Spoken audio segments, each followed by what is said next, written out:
Wonderful, and then so I actually damn ponepe. Emma menu me no etin kwamua. Sasi ye peja yen sa kire wo no ye sense papa ye daase. So am I nkwa. Me so me daase. Se wo de wafidie ato Adom TV. Ya abetie nkranhyensem. Me am de dwumade ho chia me edi am je so aya ni tekotego. Me memo se wo de wafidie ato a. Me koso a me no adi nkomo afa nyoma obeya a. Ye betuma ka se wabrabo eso ani. Ade to so mi no abeya ne se accept the reality of your current circumstance and if possible change it. Se ansana ubekwa akwa animu no. Se ubu komposho abrabo mu wonne ye wo kasa na bisa ho se nyoma me ye ebe kenya me akomanim. Empo se ogitum se nyoma be ho wo ya na eka wo hye. Adwene be ho wo dwene a na eka wo hye. Empo nyonko be ho anenam na eka wo hye. If you deny the things you have to do for yourself, you only end up becoming a photocopy of others. Ye mebre eno nyankopon ebo ye soronko. E de soronko so ban hye mu. Eno nti na won seme me so me nsa wo no. Na ye nyina ye pre aye ne obi ayo photocopy. Ni obi ka ye ena yesua aka. Di obi hye ye ena yesua hye. Di obi yo ye ena ye nyina yesua yo. Ye ankasa ye ni subani ya betima fa nsa me nie. Me se na metie. Ena wotie bisa sa wo ye hwan a beba wo kunu ana ayi din ana beba baby afre din ye baby afre minim se wo nipa na wo ye hwan. Who are you ya no me be say who am I make say I am strong, I am bold, I motivate others. Me wa kuduro wa wodin na me hyenkrofo nkwan subani a maka afa me ho no en na kire nipa me ye wo nya Mrs na wo nya Mr.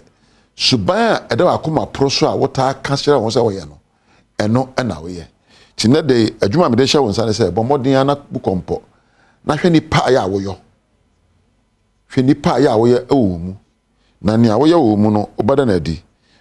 Do not just wish that your life will be different or pretend your life is better. Empe ye minyanka mabra ba sesa ye minyanka me ni pesi mesi ye minyanka me nyes da bi ye minyanka ye mfa mbubura ananka so me de ma ye awie onipa bi ani ho anensa aso na hwe agare na mom no bomodin ehunu ho se adechi bia no se okọ wanim wonya empem okono nwie e na wa aka de abetimi de okono enti no the first thing you have to do every morning is to visualize the possibilities in the day. E se ubie wani hwe nyoma abekoyi abrabo mu enkada se ene de mebre enkada se enye yie pe nyoma abetimi akenya wo se empo ebeye possible. Oh, the path should be calm. Say my brabo beto din.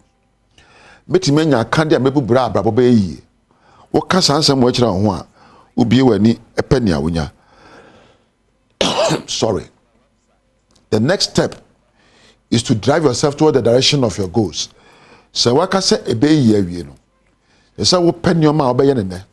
Now try to say where me goals. And then meye we. And then meye we. Na what die chire mako. Simple oyo kuna and then mema me yere ani age. Empo oyo yere a mema me kunu ani age. Oye eba me de obuo ni die bema mabusuafo. Oyo obi adwuma meye adwuma de ema adwuma wura so nyamfoso. You have to set goals for yourself. Number 2.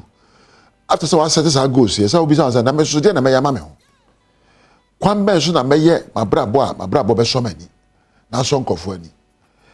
Ana montuo ben na metuo a mabrabo be so ani na manfo abo nsem age me so. So in examining your life, examine what you can do for yourself and for others. So wo hwa abrabo mu a, so wo hwa nyoma betima yama ho. Ene ma betima yama obi.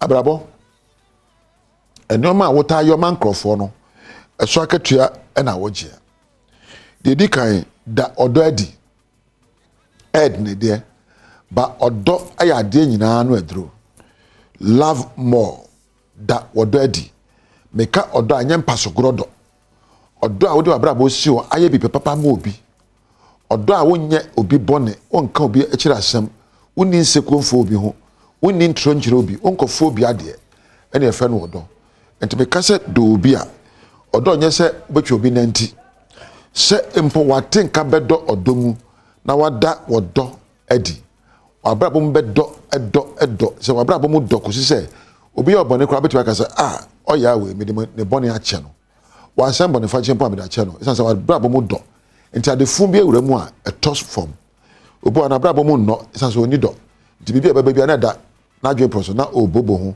na de ya odie enenam ma bra bomu enno ya kasa de mu do a ade a ase to ko tentententen ade to mu kra yehu ene odo kire se o kakasa pa kire obi odo kire se wo da suban bi ade obi be kasa manya wanka mawu wo da suban bi ade a sempo wo ton ade wo de sede ne suban bi ene beto ade kro no na wo ya na da bia oba ho a ode ne gya ba ho odo ene de ade nyina mo to so mienu wada odo na di ne pa ahobrase emen konimdie ya na ya homa so dodo ya pagya abeti esudan kwa ma nyina ye be kan kiregu ahobrase eye ma bra ho ase eman krofo e ben wo ahobrase nche se wo mre. Being humble does not mean that you are weak. Being humble means that you are wise and matured. So wo bra ho ase a wo pe mre eto obo epe asem anu yie e de abotre enyoma wo ye na mo pagya abeti a obi ekra ntofo ahobrase agi afutuo ambrase emo sompa na ahobrase edi obuo enenam ya bra ba ye boy ya se nkwada ne mu ade na nkwada ne be da ebu ade ya ye nkyere ma ahobrase enyina so eye nige da wakoma mu sempo obi oni ahobrase bia na oni anige obi oni ndaso bia oni anige pendaso nendaso ema nige na pe ahobrase yi wo fin sem bebremu na anu akaba se ka ko ebibie no ka anya ahobrase pensemu ehwe na beba akire a ka wankoyo ahobrase edim pensemu na nam e ma afatimu popapa otime ye de awo ya de mfaso de bebrewo timedi ka kire o se pe wodo mo abrabo mu nno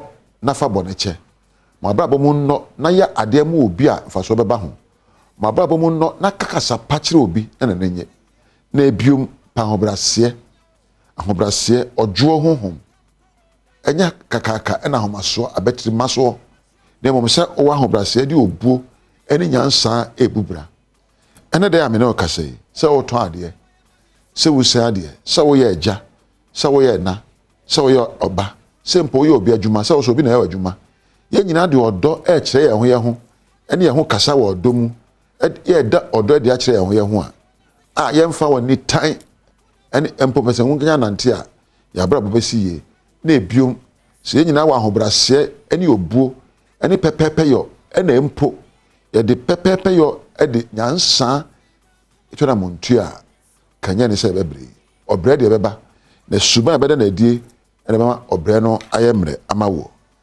abusua meja ha ene wo pia ka kire obi se wodo no da wodo de kire obi na da suban bia die ne ba ka papa we em se wodo de mame ana ba we wodo mame na efe nya empo ahobrase o kakai nya ahobrase wono me kasa ene on kasa ahobrase mu obi ane adwuma ne nkasa ahobrase mu ahobrase chese nyese obeye bote nyese wa ye bote ne momo kasa no ne ye kire se wo hojo na wo mpre wo ho bibia mu na ade abotre ne obuo ene nipa kasa ene me soso me de odo ja me do papa me do ekoma wo se wo de wa fidi ato Adom TV me do ekoma abusua na me do afri nyame ho e de mawo na me de ahobrase e da wase se woni me di dwumadie we se nyame pe na de pachi ye nia be se hu wo mfie mu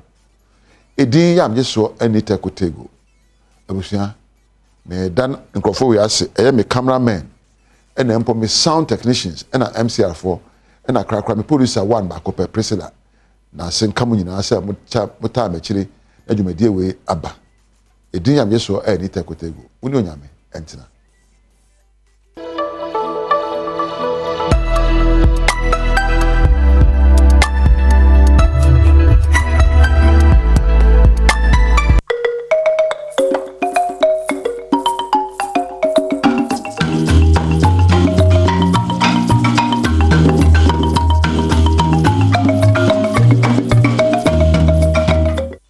Nonsia bwade shimama ya mamunyina chen yada se papa paso age atum sa Adom TV Badwam na obehwe nti ni teko tegu na wahye yemkran na yede ahye na wotwe ne yeda afoforo no munti na dwo iso die migiri yesi ed betu yenkotodwem de adu so no eye kase ensam no ne todwa wo mu bi ya wo betini yabekọ fam na district hospital na wormo esie na fei de contractor no wasan aba ho bi yede mu nkyeremu no ebeba Agenda 111 hospitals aban esie ne yebekọ pandan so ne akwa akọhwe baabi akwa akudru eno ne nsem bi na no pay me de bro sa Adom TV Badwam kase shame live or Facebook/Adom TV Go TV 176 DSTV so ubenya yen channel 280 me amesomo anopai midi afia amankwa tamaklo afia ni die mutie sere nsem ni chemu ankasa etie Formula District Hospital NDC amanyuko no ene hyase enso emu hona baabi ana wo mu akrampo so anwie ewo ne ma bia na ekoso wo contractor no entemu no ene ya make kase Adom kase abapro akwa akohwe ho ehwe sede ne tibia no etie Yabesra adwumayefo a ye adwuma Formula Hospital hai me say aban sesan ya aban foforo ba ye ho sensem bibiri ende ye ne modi ho nkomo na mampani na do dankwa kufu ado na tutu na ma oba ha be ka kire se obehwe se obewie e di aman owie no yewra regional minister so e di akire ba ye ene mo nyina ene mo nanam ti ne omba site o ma ya adwuma ko na nimu a ese se me as DC no me so me ba na me behwe se di adwuma no e koso e beduru ha no ese wani ense o ka kire bibia de dana kwan mu a empo de ebre na o maka so mo de bewie empo de me wo gidie se ombeti mawie mpansa na abrenu mpo aso nyame na ye bono mpa ye se obama omo ahodene na se di o mahyaase ne bibia emesankan mu omo de bekọ wie pa ade aman mfaso ebebre ya pomundine ebesipi esita because adwuma ne ya pomundine ho adwuma eno da nkyɛn a de adwuma beba employment uyi omo a omo be ye adwuma wo hospital hanan kasa kra to nkyɛn a obi ode no ankrado kronkra besi ha be se ebesonto fansuo gu fridge mu ne beton hwe se ebesonto na cheze enti ade adwuma beba ye bre wo modern sanke ne forma na wo hwe adwuma yi so ebedi nkomo na wa me anya ne ntie se mpanifo se wo mo ne nsamtrefo enya kasa kakra medin ede Isaac K nomenyo Adom kase so na ban na ni so ade hunu ne botaye ene se hospitals awodo wo besi e wo district 88 mo na fe amanta munsia no so won manya won chefa ewo mu apandai mensini no eka ho ebie na odehye ba owusu abapro akwa akohwe ho enkontem gina de gina 2020 mbepem sabri ahokeka no wo fom kura Adom kase etoso. As you can see, we are also happy to see you people come around to know the progress of work. So currently we are at the footing level, as you can see, and we have moved so far ahead of time. But just because of the rainfall, or we are in the rainy season, we are meeting or we are facing some challenges, which we know definitely will come out from it and we'll move on. Apart from the rain, nothing so big problem to us again. It's not any big deal again. And we have the OPD, we have the female ward, we have the physiotherapy, we have the administration, we have the surgical and the mortuary and other security and different apartments. Atakofi Emmanuel enso eye DC o pandai mensimu ne dia wo kan ye ewo ho eni ne betimi aka no se the progress of work no ekoso na eso ani so ne nda me kan se wo ko hwa adwuma contractor ne ya betimi ho se wo ye adwuma wo bure na koma ene wo ye adwuma no ma pandai fo ne enso ye se se pandai fo sentimi mbuano na watimi awie adwuma no brepam.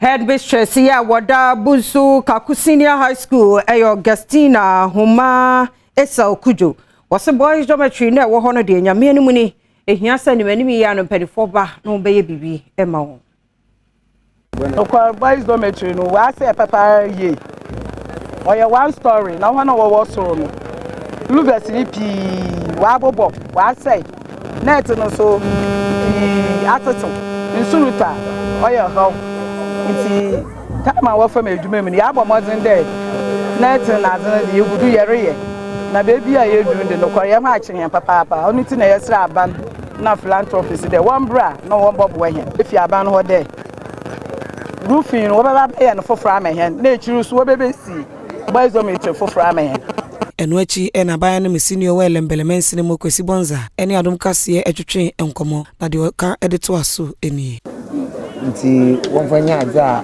wo ma school no obenya no ho faso na obandama obeche wo nsem Sunday school na kasa won resources out be maintain ka no ondoso wo hwe ni ya we share obetu na maintain ka na ka na cha no nti aban bo no ho modern bazi over 300 na nationwide abanda ba our chairman schools lembele yenye 2 mozuka ku na shalodo fine nti ehwa abana no modern no oso nyiwa so dey enso na family na idibas ni na o chere man Ejadifo ye wo pechi number 2 awamansia west mensinumu sa nedi ahunidie wo dwanu no enkoyie bebi obegu nso beje wanan ni na wonni bi balance wo nhede ni bebi a wo mudi gonti no wa fatuto eniema ni so tuto yi kro adwanu mu nye kra ya mano bofo akọ ni bi edi nkomwe me fansa boy de gu ha na mo bro be se 4 years ni ana 5 years ya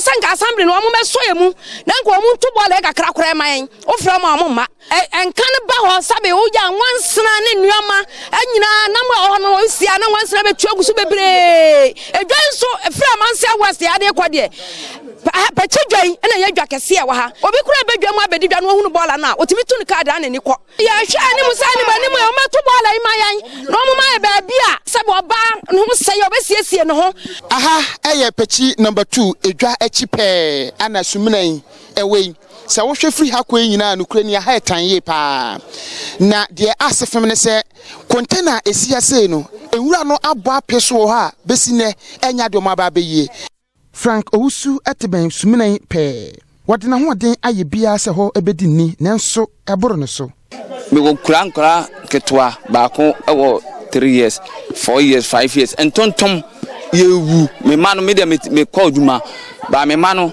da bia me ba bia je sam de nkla no e ko hospital me savo ni me di fra jumam e na de baaye da bia me na me pia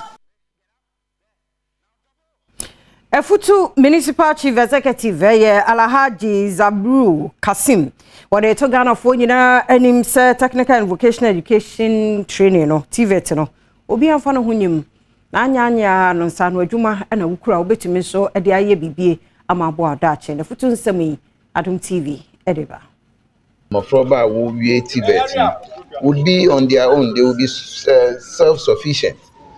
One chona kaya koisha abane juma bina ya ewie ya wala wo wonsan no juma erebaye nti enforcement nmpon lisenyon no yin TVET fo no woye. This tells me that the ewie school mpo na establish a company or an establishment na one more endorsement mpo you can get it done. Enwechi na Efutu Municipal Educational Director Judith Marken enso bo abanya basopa se ode dwumadi soronko sei aba owie no de adesresa so to abanya nim tesuapon fitiase ayade ho hi omopa yi enenti abanya bo wo mo na suapon school dan ya eya bubo no onhwe ensi emfama wo mo do me bebre hia yen ye school dan ni bi mo ho akka cause ache nti nsui eto en ebi mo apa ebi mo nso no egu assembly ni yebi but won't me nyani na assembly yebi yen honorable MP nso oye dodo na but abre nyina no na problem no oba nti no yenye ngwa school dan no nso ewo wa unless whether wo boa Methodist of Penny ya wo boase ya Right Reverend Bafwa Samoa Ejey o se o my Ghana nyame ehira ye papa pase ya twe ho pa free dream die ketase hye pro ye ho a ya ye behunu hira na nyame de amaye no nenum asem oni Adom kase edi nkomwe on se o man no mo ye den ebi o ho no mo a se ya o man eheda ni yetumi mu ale bi won so a ye betimi ya ye ho bibi esan se ahokyere eba o man so no ebi ye ketasehye ene proye desa ketasehye ne proye firi ho no mo a o man ahokyere no menka se be ma pro ho no nyina akode ba ebe brase ebi se sika bia tofia o man nyina ya tafa no kakra no eduru obi wa no ama to ne yam o me to ne yam pe no man nyina ho kyere no ene se kansisa na ba ena obia minister MP director manager obia o bibiye e o manumu anya foforo ye ne bi ene wasesa ka o man to fe na ye to fe won kakra no amni ntu ne yam e ma ye ho nkere ye na no si ye pe ene British Salmon dia wo no ene ye diocese lay chairman editor justice say mabunu no hia futuo pa esanse de wiase kono ano adi senti obi etumitu wonfo a ogidi ye se obesesa akokwampa no eso mabunu no they need guidance. Bible cry ka say train up a child the way he should go enti akwala no hia ntete se wugya ne saa obi ampenhye so obepese obefa ono ane kwan enti se Bible na yen yen susu duano se yen tete won wonyame akwan so no munyi a omompa mfi so a na eyasempa na sese awufu bia nya adaje edema ne mabunu na sabi wemfiri kwampa no so. Northern Regional Secretariat Emma National Youth Authority so de nyuma bia ma mabuna war northern Savannah Northeast Upper East ne Western Regions amantam no emu se won so anyway na won fam mo mpuntu ntumi enkoso e wa brabo. Regional Youth Development Fund is a local initiative which we endorse. This is a regional initiative. Of course, the central government alone, and by that the National Youth Authority alone, is unable to fund all the program and the initiatives and interventions that we want to roll out to facilitate youth development, and we want to build partnerships, and partnerships with even ordinary citizens is key for us. And one of the ways we believe that we can forge partnerships with ordinary people is to launch a fund so that even people with 1 CD or less can also contribute their quota. Enwechi ena enka ne yetifido mantemu panyimpa no oda Ghana Education Service ano Alhaji Mohammed Harun Cambodia enso eni adom kase etwetwe enkomana ne nsem bia wode to mabunu no anim enie. Most of those who in a way involved in this lose their minds, they lose their intellect, they don't respect, and the society will not respect them. So it means that they have no future. So I would like to advise all youth to restrain themselves and to refrain from drug abuse. It makes them misbehave, both boys and girls. And sometimes they get involved in certain things and regret later. Some of them end up in prison, and I don't think that is a good thing or a good sign for Ghana. Retired Army Officer Captain Sowu Ede Tujwa se akendifo di omayi animo no bibia wo mu ye bia no omunwere man ho kane ansa na wo ma ye osi ana enu nwanwa bebre sadadafo mfomso bi o ye na nemire wo mgusua eye sa mfomso no sese wo mu antwo wo afiri ho anwene man ho kane a ahebede ne kasa no ori adom kase eto aso. Not me. That question, you should look into that camera and ask the people of this country, have we learned any lessons from 1966, 67, 72, 79, 81? Have we learned any lessons? The kind of situation we are in today, have we learned any lessons? What were the reasons of the coup, the various coups? Have we done any research to find out the reasons for the coup? And therefore, our actions should not go to meet these same actions which will bring about the same results. And shot them. I got angry. Why were you angry? When they shot the first group of officers, I was like, wow. Would you say that as young officers who are taking over the country around that period, they didn't listen enough? Well, the original idea was not for the soldiers to run the affairs of this country. Today, I'm revealing this also to you. The idea was to bring the politicians, the top politicians together to form a government.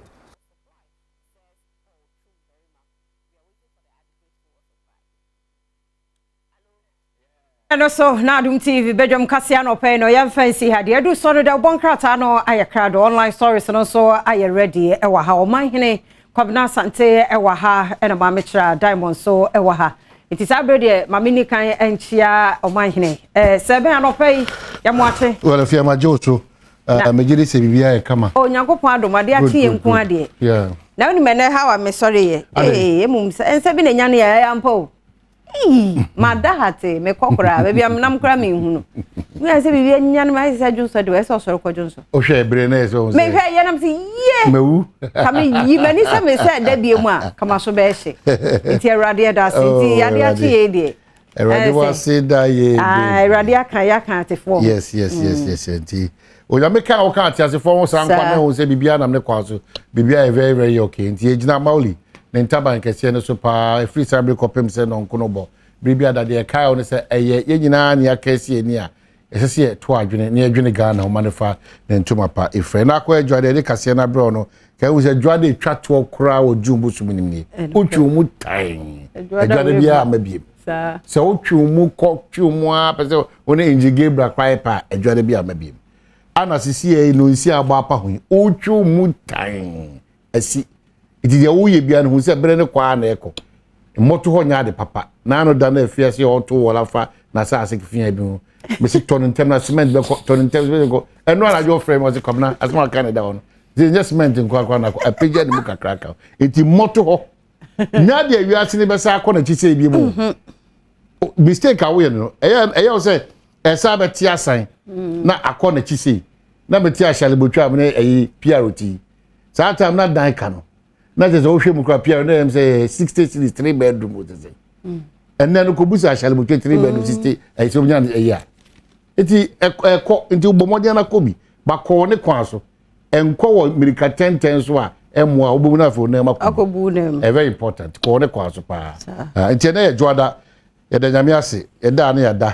Even a boy who by and some of the work at the every man quite quickly. If you also the online stories in Abebro.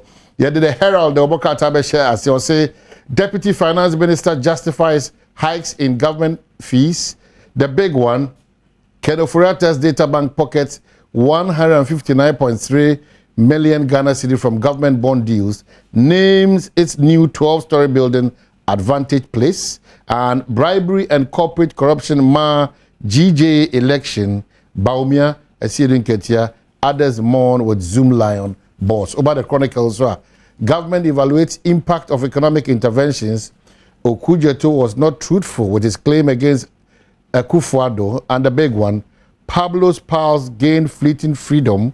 President Akufo-Addo obianwa odichim inti me ni achima emetete odi amsrewa de president ku aka no guso ka ene de yenso ye hu ya honti wo ya na etwa wano asisi wo ya na edwa no asisi e wa sha baby ya di president Akufo says studio o sa sre misremu I have not endorsed any candidate because any manfrafo ne ma fo ya ba ye muhwe obo na fi bi piana se we akokora o ten baby dwe no ho ye twa no waka be da pembe me se ekore orechi wo yi asutire se menkasa ti ma mo fasa so enkochire if you online be ayakrado adomonline.com ayakrado e wa ha na unuamo House of Folk for so yeah me enko Bechem United am I na MP yeah krom for no mo je na o sa nya daje kan asem we there Bechem half region na omo di egu fufra no e no nya daje ka ma me chief executive agama Bechem wo he has the if you come to see what point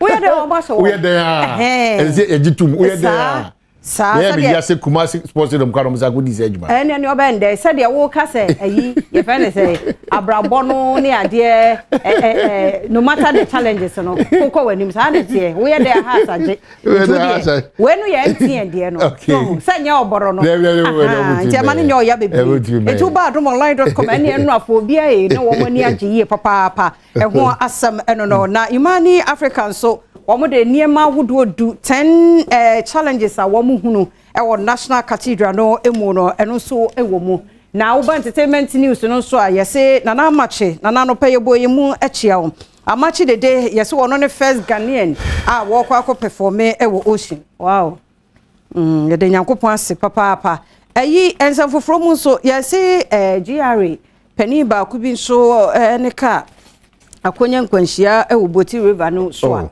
ene pani na to na no e wo ensiedo emu oya pa dache emu skro ne ehunu de ekwe ehu asam so eno no lady bia yese konfo bi enso ene no aware mu experience bi mrbadwamonline.com na fe sansem ni nyina so wa ajebre akenkai alright so lady D akwaba yeja nene mati say bibi adam le kwaso good ho efe medasi onsa tipi president na so de kwama en okay me fa guidance asie na guide de no ekra so far wo hwe amanembo honsem information minister Kojo Ponkrom say government examine economic measures na say the economy no ekro no Omampeni anasa abayno de ato ensenie no the parliament passes plea bargaining bill enti eno so ho asem da ha no say na NPP aspirant ballot for positions today enti ne abato no kokromoti wo NPP abanyokuro no won ankasa won ho no so ebi ebekoso e wa hanum say no nti ode Steven Asamoah Boateng asabi mfuni abeto hanum say na Joseph Ayikwe Otu na afi Michael Omarewade no ebekoso njese abato no nguso atoto anesanti ex convict in cost for over fraud enti onipa akoda fiase aba no wasaye bio ama sesi wabu obi afaso enti sesi osakogina emra no ani ebi kan we ho ena no pay daily guide edenam the new crusading guide say alarm blows NDA 10 million fraud. Sumaila Abdul Rahman doctored figures and forged signature on the contract. Former CEO tells chief of staff. And government assesses impact of economic interventions. Dr. Ejapon's father to be buried on September 10. Zoom Lion. Oba the Daily Graphic and so partner to fight water pollution. Vice President tells chief MMDs. And government assesses impact of economic interventions. Oba Nimaso, Attorney General for Unida, Godfrey Yabo Adame, Attorney General and Minister of Justice. Criminal Code embraces plea bargaining. And after the Ghanaian publisher say, Asabi's 7-point agenda and MPP's quest to break the 8. And what's Trasaco boss faces contempt charge over illegal demolition at Pantine. And enough of your propaganda. Eugenia Hin tells Okuja to a black of fear. Anyway. And your memra myjoyonline.com Okuja to the ancient a day abahe. Nahan was here those travels have benefits. What about yours? A question of presidency. A day ebisa ablakwa.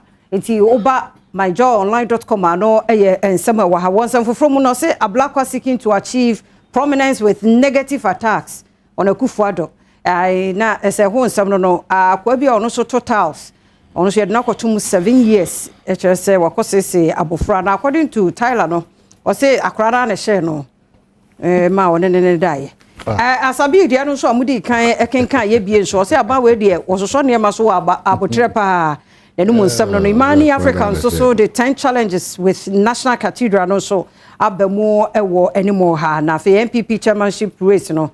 I stand tall above the rest. Asabi na ede to dwa hwe omo pray yi chairman ni nyina de he omo ni odo otete omo so say ya tinyame ya do me bre ni du a ene ebehunu se be reflect ya nti bra myjoyonline.com and nsama hudu bi so ewani mu ha nya bra na nso watena se akenkan aha Lady D beto aso me to aso da me the Ghanaian Times no to aso na de ya boso da fa aban no de oye de fa economy ni ho no eno so ya asem kese ma Ghanaian Times a obo ho amane na ba ko bi e wa ha ye taika na mampani abedi akira nkasa nso de ato ahemfo no manim ene se kane no a na communal labor ho nti mimi ye honum se na ebinada ye consume esubonti ana da ho no ebinada ye so ho ewo na ye bankran ya na eni ebie do ne ya che Ghana fo enti se mampani abedi akira sere se ahemfo no also himudu nti omo nyina form anontum communal labor ya prepare mountain aya fan to ho ne nka se zoom la yo beba befa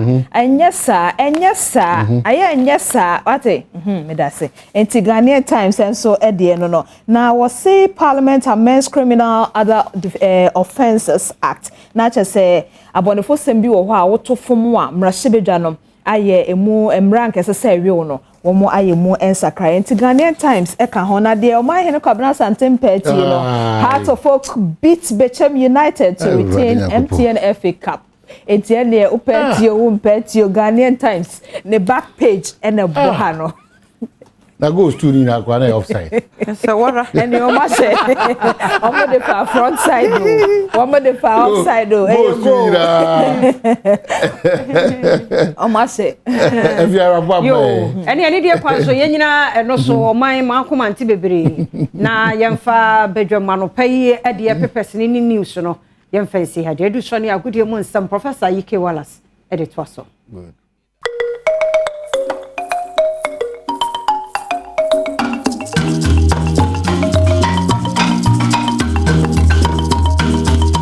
Memo akwaba kesi bi nsande ba ADOM TV so Adom TV so bedwon dwumadi esu dia o kensi ho sempan sa kene no pensu ja medin de Enoch Kwesi Wolanyo Wallace agudie catch ba ko pe the only nomenclature the professor's degree in sports the Al-Regina Wallace the nation's presenter and Messin Kunya Econo Quantin Cordin Smaudo and Saka and ano penso e Ghana gudim ejao cheno soma mse nyuma ko miensa omo na ebo miskadwe temen no penso ye den hyehyei etimi abrel yedi kan pan one expert have always told you that betting is better than sakawa bet there utwa ne before ana adin before utwa ne kuma bi adin kuma sa no manum bomodin ada so pe bet there bet with money that you can afford to lose sika editua danka editua light bill editua water bill yem fentwa bet ne mo pe bet there manenya 1xbet Jeffas Health Limited and Jeffas Mesh Channel and Etiaba Jeffas Mesh Channel infections bia ofam bia was set to make can be say gonorrhea syphilis candidiasis white fever na so depo a etu ase prapreche bom apomodem sem gena pintin wuradim bomodin da oko herbal shops and pharmaceutical shops nema on sabetimi aka Jeffas na boa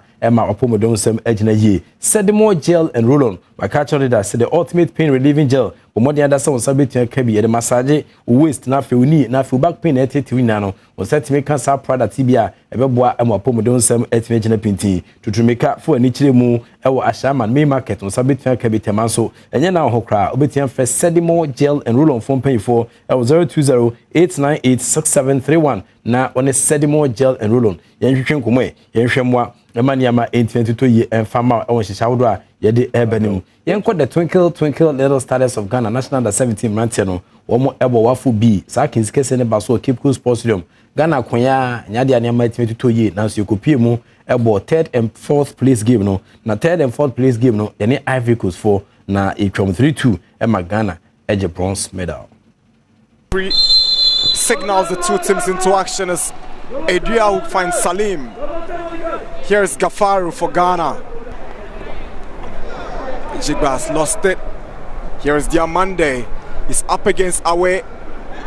Diamande, the pass. Penalty. Jigba bringing down forward against Shaibu and he makes it 1-0 for Cote d'Ivoire. No mistake from the tournaments. Person who's confident in passing from the back is Rufai. Here's Gafaru. Now Adria goes down. Penalty for Ghana. The Ivorian goalkeeper Mohamed Cisse brings down the Ghanaian striker Pius Adria, and the Ghanaians have a penalty. They only considered a penalty a while ago and considered the first goal. Have since played as a left back. Here's Abdul Rashid and he scores brilliantly. Beautiful goal from the spot kick. It's Cote d'Ivoire 1, Ghana 1, Abdul Rashid Adam. And here is Rashid. Now Apoku! The Black Stars are in the lead. Richard Apokum finds the back of the net. And this is a glorious finish. Rashid. The Ivorians looking dangerous. And that's the equalizer. They found it. Truly deserved it from how they played in the last couple of minutes. It is Abubakar Meite. Here's Apia. Andrews Apia with a decent cross. Razak with a header. And it's a goal for Ghana. The third goal. Oh my. goodness. The Black Stars of Ghana are back into the lead. Abdul Razak Salifu. Andrew Sasante doesn't always have to go that wide. Sometimes he has to mix it up. This time he doesn't run with the ball. Clips the ball into the back of the net as we.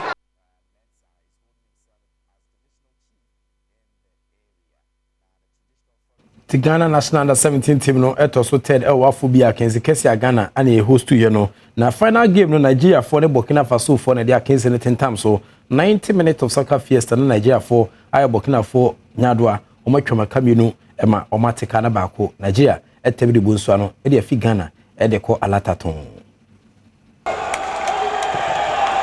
Lawalis headed down by Lankwande. Here is Miracle Ogo. Good ball to find Emmanuel Michael. Michael whips in across, and it's a beautiful goal. Nigeria are up by 1-0. Abubakar Abdullah Idris.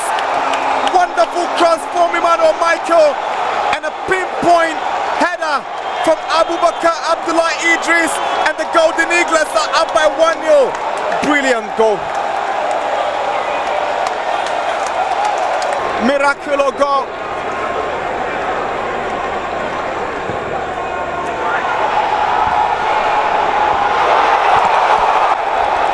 Burkina Faso are backing it. Wadrago equalizes for Burkina Faso.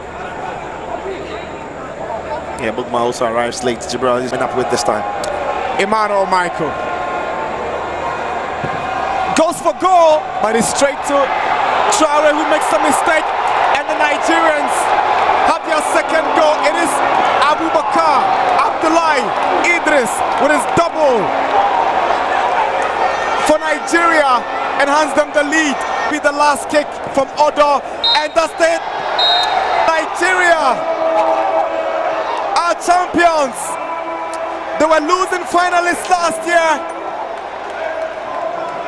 in Togo, but they won the competition in grand style in Ghana.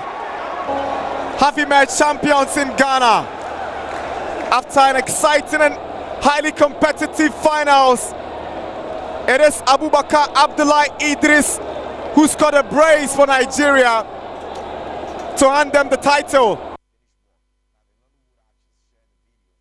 Of course, it was an exciting, highly competitive air final. Nigeria for Mabrantia Bakuno Shea Brace. In about best 5 years' time, no, so under 17 ranti Ghana players under 17 best Akushia Mubu. Now, Oma Sanchez and Bobby also in terms of development here. Nigeria for Kwana Air Common, Omujumedia, Omu Edimu. Yemra MTNFA Cup. And under the grand finale of the MTNFA Cup this year's no, it's me Ebaso. Now, Shimwa has folk. Ene Bechim United 90 minutes of soccer fiesta against the course na Bechim United koto twedekane Emmanuel Avonyo na dama oninya open na Emma Bechim United and Chibia and a Caleb Amankwa ebete kanonese I equal playing ground and wachi and Daniel Efriye Bania on also estimated to know the second goal Emma Hasofuk afi womoso SB esanse omopeja eye Frankano ejina kunkwa womo na afi MTNFA Cup no yedi crew no emo.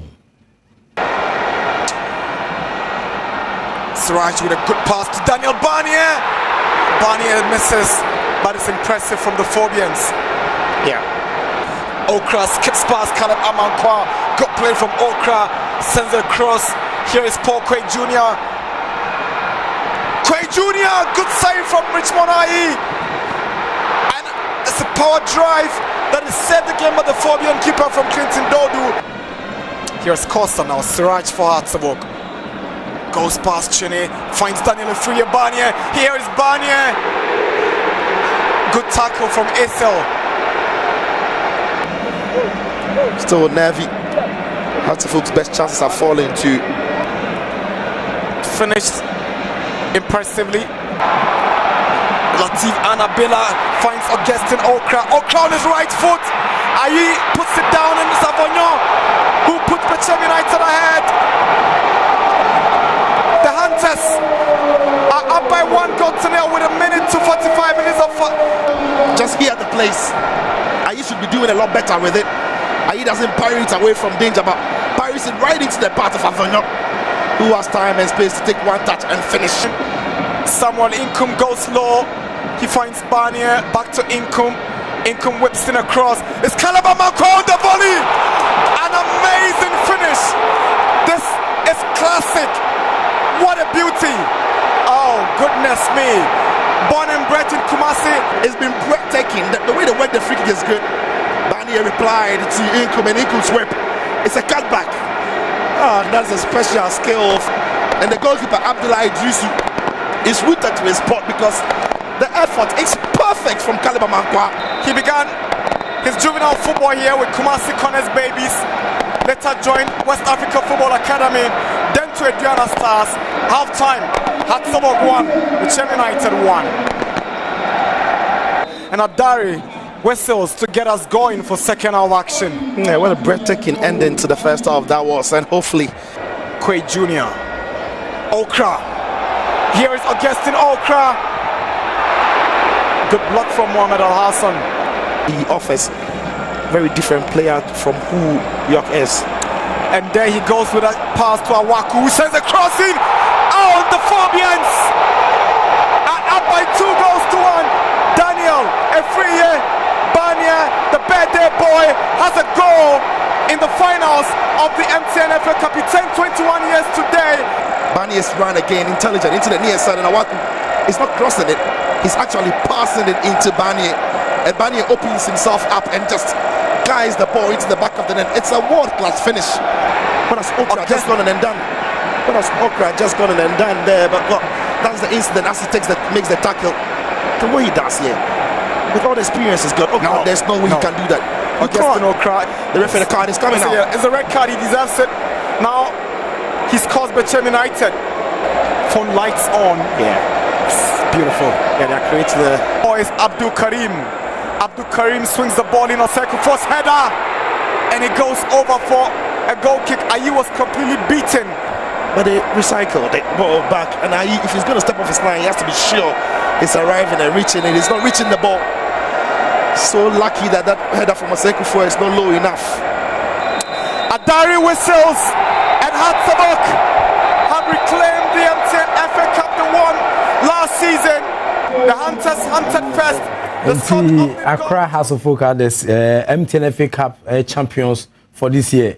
Nti House of Folk so anchor trophyless with Tiaji Crew Abako. Na me adoma mpemfo ahye da se ombetimi de Super Cup etuansan pemson. Super Cup no between the league winner and the FA Cup winner. Nti rest na chane besi akọ e was our case. But Samuel Bodu House of Folk coach after say onya victory no ne nkomo a wodi Jansen trophy ni emra oni omubo mpunimpu.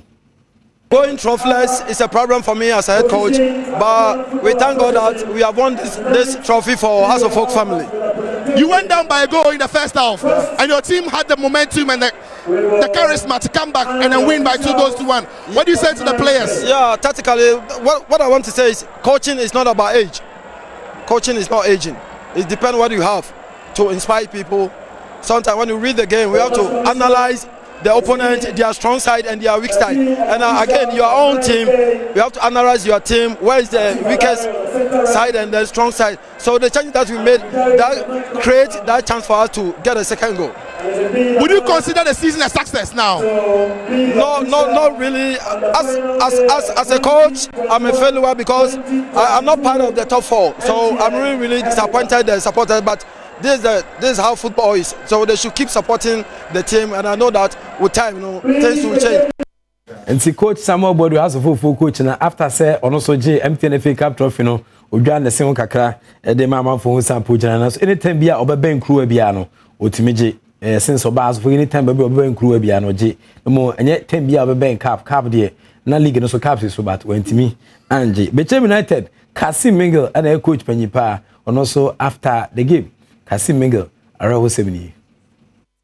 Okay, when we started, we were playing all the ball. We got a goal. We created a lot of chances. We missed them. And unfortunately, for us, the stoppage time in the first half, House of Folk equalized. When we came back, we were still playing ahead of them. And we considered a goal. But it was a frustration from the match officials. Look what happened. The players were arguing, they were exchanging, were throwing their hands, and unfortunately, one of them hand went there. He gave the player a red card. Upon that, after the record, we were playing better. You see, from infringement that he be awarding against us. When us folk that it has not, we still small thing, it was still against us. So with nothing, there's nothing we could do again. But I congratulate us for winning. Period. But what do you make of the entire season? How would you rate the whole season? How would you rate the whole season? Oh, okay. It's a good, it's not bad, but we should have won this cup to crown the season for us. Kasim Mengel and expressing a disappointment. Some will lose MTN FA Cup final. No, na Western Nema is of course at a point now. Became United for airball and a numerical disadvantage 10 against 11. Ewo Oma Kinzi Kesi and also it was a P. Bashan Subu. As a man say, okay, Konichi Musa, Became United, Womo Una, Bankula, founder, Ura, Nidini Kinsley, Usu Chan, Agama, Ghana's Dangote, or promising team the same Yadoma, and Komut and Kunima, or the Omo Air Conference Montenso, na Omako Bon from Macacra Nanso, and Nina Atun Zoom, interest in the Messiqua, Ovako Bichim, Nabi Radio and Quantani Nesha Suinan, why D is an so meant to me Angie Cruano. See you at the Makumase as San Gronania Ponsa, NYE, and a bottom man Feno, or my league needed, but Okoncasia Pane Dominim, a CAF Champions League. See you at the Hong Komoja. Africa, no. Near a Yahoo and Magana team saying, yeah, dear, air preparation, bonfire. Factually, this year, Champions of Africa, House of Foko, this is Ghana, Asian one cry. It's a fact. Work of Morocco has shown one cry. Bonfire. And so, has score on your share has been ready. You will say a preparation. Okay. One prepare year, Sunday, see, who call Namha, Bakofaha, who means any advanced party. Udua, Jenny, I will say a 15 minutes, you do go hotel now, rest. Yeah, don't number 3 hours. Because you Krumo side tricks, you know. And teams all prepare last season, Kotoko, with the team we had, the lose match be away in Africa. If we prepare well and recruit well, there's no way we can do well in Africa. See, Nana Ponsa, see you at the Makumase as Sandoroko, and on a Patrick Osajman, countryman Songo is a subject quaint name, Fire for Fire, so, and on the sound Komo Eja, Shannon Sumami Semedi, hey, na a 1x bet. I've always told you that betting is better than Sakawa. Bet, dear, Mr. Mre woman say bet with money that you can afford to lose. Sika, and your dear, Yanko Bobosia and family trap bet, and yes, idea, was so bit and she. No more per bet, yeah, a 1x bet. Woman the bet taba, or sneer, a month for their aid, you know, and Yasam Ketwaka, we can see a month for the more. Sansuna Jeffas Health Limited, Jeffas Mescha Anaba, on Sanka Jeffas Mescha, a bit bois, na infections be attitude be to a say a perpetua bomb, Harawana Bohonso, et made in Chinache. Sedimo gel and roll on, the ultimate pain relieving gel. More than Anderson Sabiti and Kebi, and so bois, Emma, Babia, Yaudi, Eubiano, Udi Kisua, Yama Betoye, for nature, a shaman main station, na fate Manso Okwa, on Sabiti and Kabutia, first Sedimo gel and roll on. I was 020-8968-6731 020-898-6731 na oni Sedimo gel and roll on yenhwehwe nkomwe yenhwemwa emanyama 18 to info madama no bom skadwete men na penso dia o kensi musempan sa kan timi within the Enoch Kwesi Wolanyo Wallace agudi catch back up them chinem of course evidence based sports presentation timi jao eradent na ni manya o kesi if be ni da soni emfa nko be ni da so the act of being a good guest is to know how to say goodbye.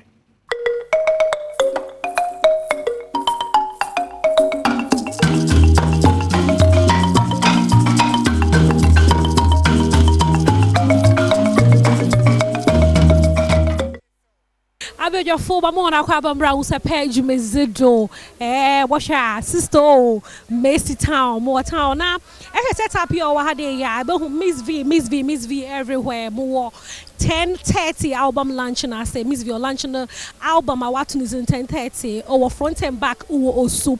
Now 10:30, no, not showing idol celebrated 10 years in the music industry. Now our son will celebrate 30 years and upon that channel or asasido internal aging and as Miss V wait 30 years. Into no one samarangen or all love it will fear her day. You know, I set up Miss V why I was celebrating the album launch. No, I'm putting no into what to South friend the fans in Ara, the one back or front and back or so had they now on launching album in show one. And your fans could say celebrities and fellow musicians are on your one eye and you may be on Pony Biara.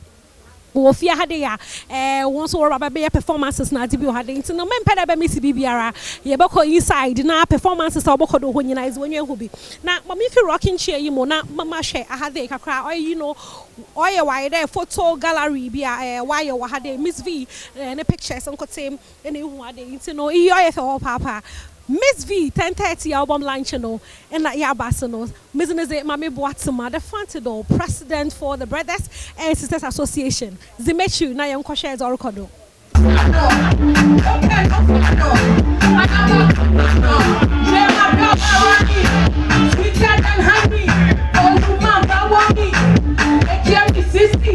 when I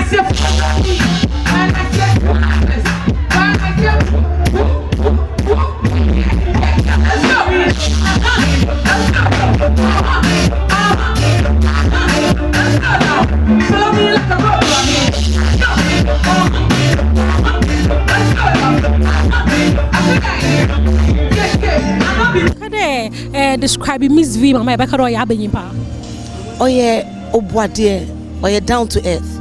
And I make a one thing once nkofon sama by years but only Miss V once and she's always at her corner. Now a friend me cried and like mommy me say her what was she na me who I just love her to me being here today and come on baby I crack me join my back.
Boko, that's all I can say. Okay, that's your Fante. I love Fante. I love Fante so much. I wish I could speak it properly. So any Fante word I know, Semetunyuma, Namida Shim. I love it.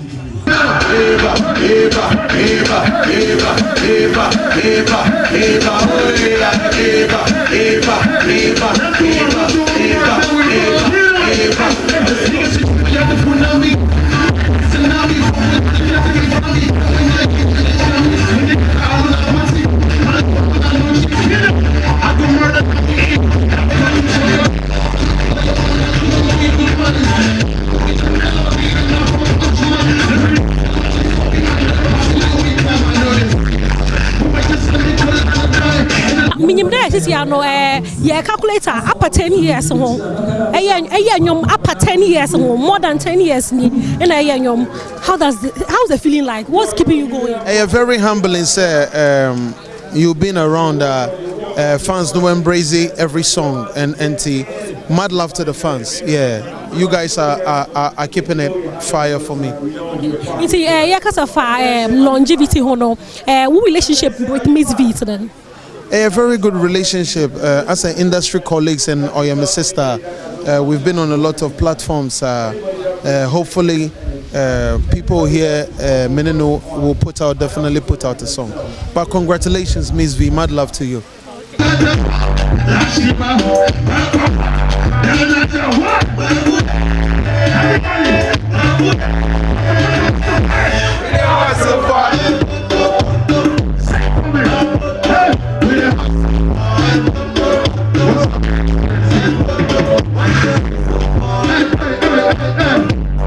You are out to support her sister, Miss V. And I know one relationship. That's my baby right there, I'm telling you. So, Miss V and Afia, I think that for me, when you're a woman and you've been in the industry for over 10 years or 10 years, you've done a good job because it's very difficult for us in terms of the support and everything. So for her to have done 10 years, I think if I was even if I was anywhere in the world, I would have come to support her. And I promised that I was going to be here today.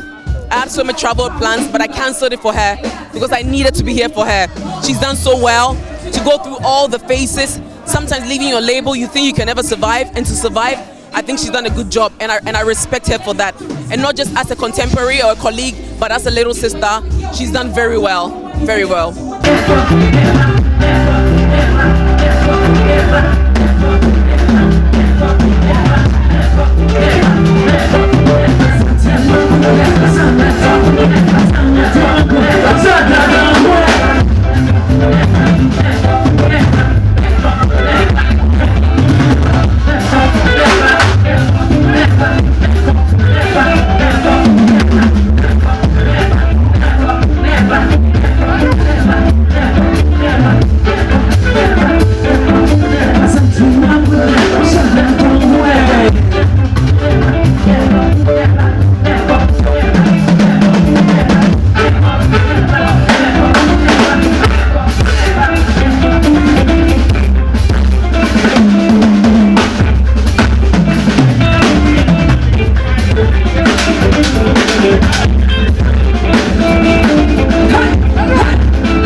Full stage, your voice, gosh. I me personally, when I hear you sing. But on Cherry be another young for the last year, yesterday you are working on your last album. Well, and there along the way, my mother passed, and there was a lot I wanted to do already. Until I took my time, but I've actually finished the album, and it's been a while, and so it's all that me release it, but eventually I will. And I'm telling you, I have some amazing love songs on, proper Asante tree love songs that will take people back to way back when I started. It's going to be an interesting album. I've thought a long time for it, and it's been years, and so I think it's going to be worth the wait.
what had to celebrate Miss V. So no yenyim there on your label no Sefa or she's equally doing very well. Eshe, how far Miss V Waba? What are your wishes for Sefa? Miss V has been here for 10+ years. I wish her the utmost best. I'm here to celebrate her because to be in the industry for 10 years alone, even as a guy, it's not an easy feat. So to be able to be in a male-dominated industry for this long and still be successful, big ups to Miss V. Sefa's been here for 3 years, I think, so I feel like she has a lot more to do. But both of them are doing incredible well. Hats off to Sefa, hats off to Miss V. We're celebrating Miss V tonight. Love to her,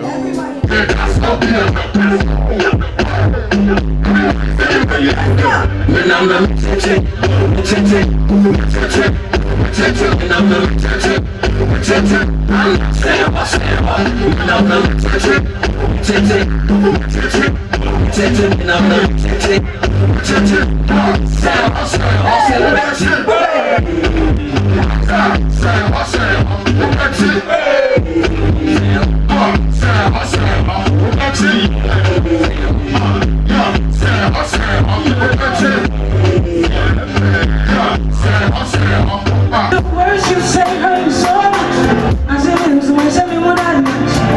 And tell me if I went from if miss me what feelings. See we are my dear, I'm a son of people. So I press me to the one who love me, treat me like a father. Treat me like a sister.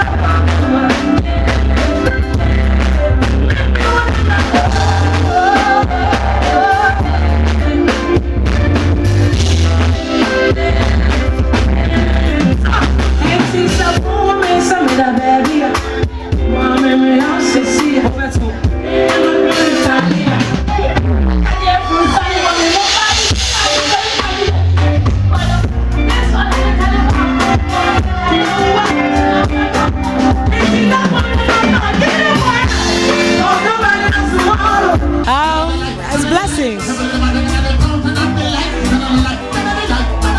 And I really love what I do. You know, Miss V, your favorite song of Miss V? I mean, we have a couple of songs together. That's amazing. So we're just gonna keep doing more. But I really love her music. She's talented. She's been so consistent, and we're so proud of her.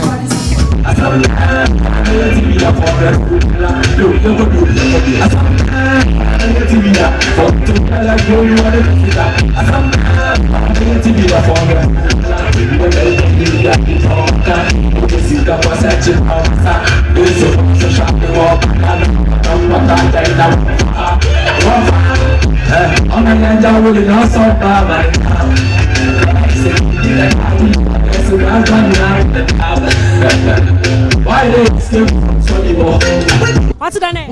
Boko, I'm Adom na chapel ya mokweti muyi. Yeah, I say, Papa, now, minimida and Miss V, or a very good relationship. I want young papa. Oh yeah. Much I say, I make it. My father endorsed. We're very good. Endorse.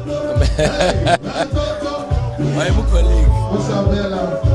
Into no say, make her describe Miss V. I make her musically, no matter or you good, like musically, or you good, or them how much type you know, them go for that music anyone escape or what's in the no go for casaro. As I music back be them go for went to one voice.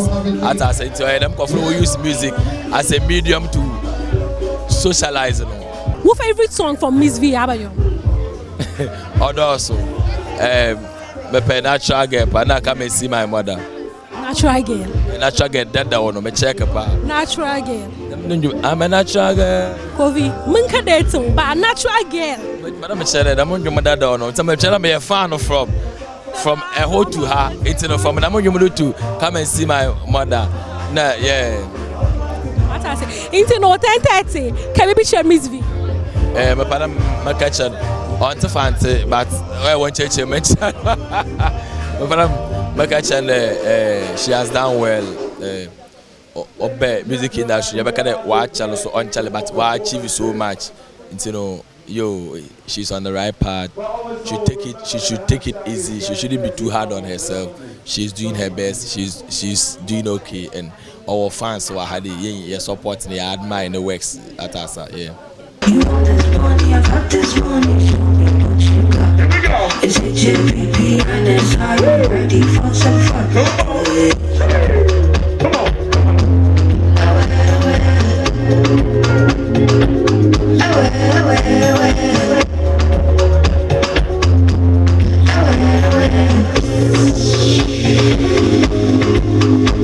I want to see you move your body for me like that. I want to see you shake your booty, bounce it like that. You want this money, I got this money. Show me what you got. It's HJPP and it's how you ready for some fun.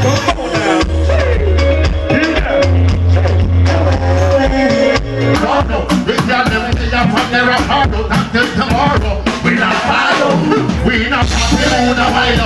I cannot think that I can't follow. They got them from the follow until tomorrow.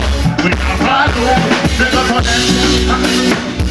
Look the way your side is turned, look the way your body slips like a TV. I wanna be around me, they go for them. All my life we not on TV. Me never seen a party like this. I want to pull up a party like this. We drink and fight like this. Watch out the list, watch out the list. Watch the list, I forever. You know, who performance with Miss V now? Oh, you come up. Your performance with Miss V, you know. No, you come up. What's in AGB? She's like a sister to you, eh? Absolutely. Miss V or my sister. Yeah. See how long then you Miss V? Oh, at least not less than 10 years. Not sure that you know for how long she has been doing music. Yeah.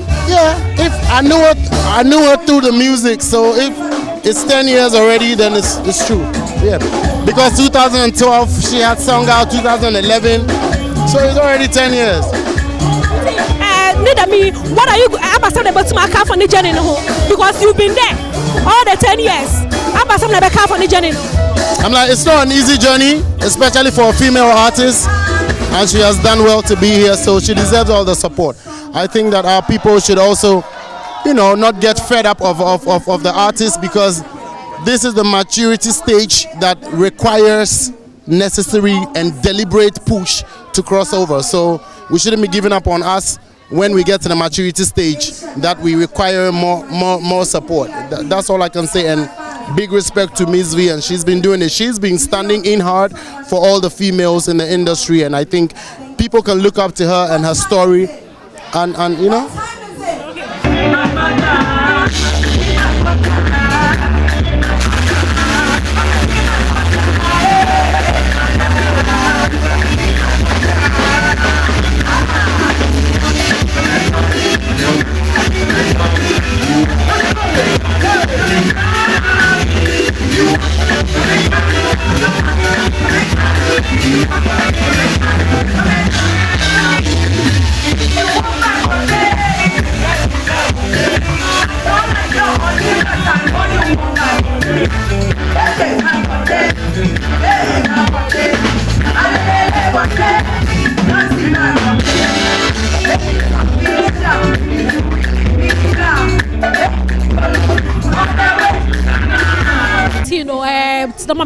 It's a very big night for Miss V. We'll celebrate 10:30. Yes. 10 years in the music industry, 30 years of age. Nyamia ye bi pa. Why you be pa? Yes.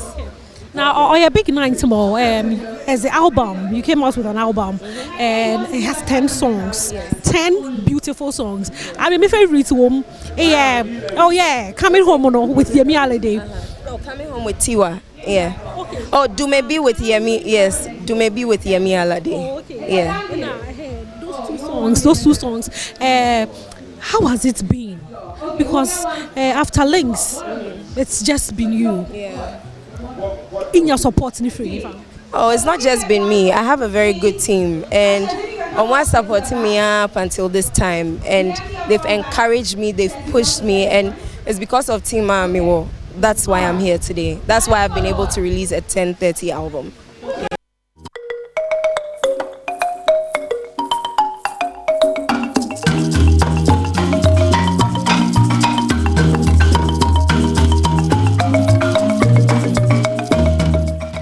27th June 2022.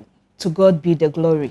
Yedenya se if you say kwa ode yeko ye banswa ukrayimu yade yo nyina mu okaye ho kakra bosome no de toso nsia ne nso oguso ade yetwa akakakra na twamwe ne nchen adom no ana eguso na yesre se ne be ya ye ne awurade anim kan na emum awurade mum bedi yenim kan medofo memwache yede ahia ewa afisem komotwetwe so ene ejuada ejuada biewe ebeba no nyame ya adom no de chen ya ene ne juada hodo nan nyina no me no won komodie bi ewa afisem so a ene se won se kasa bi wo ho se se mofra ba pa de ena mofra ba mu ho fe mofra ba wo ne to wa na akwala kama mofra ba de omu muade kra o mofra ba de omu nsrohwe na sembisa ne se sa mofra aba nei se busua kro no amu nanafo na ewo wo sa busua no amu enso emre bi no na omu buade emre bi no omu ho nyefe emre bi wo mu ho fe ede na asesa ede na sesa ye hyene nso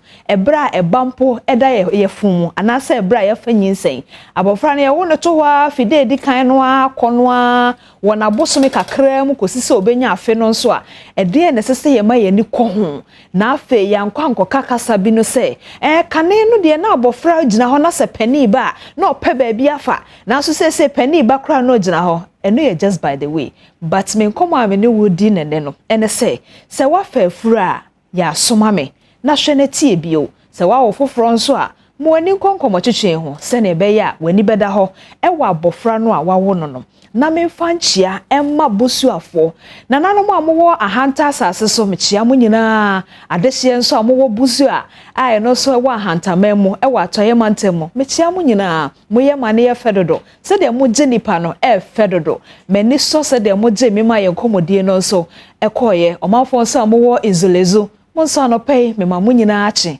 eja kulu wo ne wodom no mechia mo nyina afa buso beach resort mpanifo a wo nyina ne adwumayefo mechia obibia na afa nso magina sofo modeka na emu ede na ase ama sofo da pa bishop bright adofo ene asafo mo amo peace chapel akwatia nyina nura moso mo yeye ema sofo modeka woda no eye fedodo nyamishira ye nyina ye do bibia nso ase na ye bedi ye nkomo no esanse onipa owonim de eba no niema bi etete se ho no waye krado se oni ye becheche nkomo na ya chenim de nemum kai se nyame aye wadom na wodan na dum pempenso esesa oboso a ensign DBS ho efise womo ena chance de border so no okojira dan ho kra no health environment na wona otimi chon chance a ebetumi aboa entifre DBS e wo 0543 286 6837 and after 0577 619 102 na wonsa enka DBS for no momwao na wo dan ne sobo no enkonkoye mihuyanka bia afi so nyame ya domo a akokansie mu abasobo bi eba bekoso metre Ghana Football Awards na sa awards we no nyame ya domo akita wonsa ye July bosome no ne da etoso mienu ena ebebaso hwan ena bedi mu nkunim na hwan ena abasobo ne bi nso ebekọ ede amano we GNPC ene street fighter for ede intifo ne de akire se na ebe ya dwumade ya multimedia so asene bie na activate 364 enso de brewo no wetumi ehudi osefata se bana go kansie mu a onya ho ahenche anasa ahemache ehye afi HD Plus ama TV hwaye denti se wo hwe TV a afi de wo hu se anokwa sika to TV na me hwe TV wo hu se Diamond na TV suoi na ne na wo hwe na nru an se wo hwe ne yie enti nya HD Plus decoder ne bika TV ne ho na TV hwe enya kodo na oba na nko obi hu ankohwe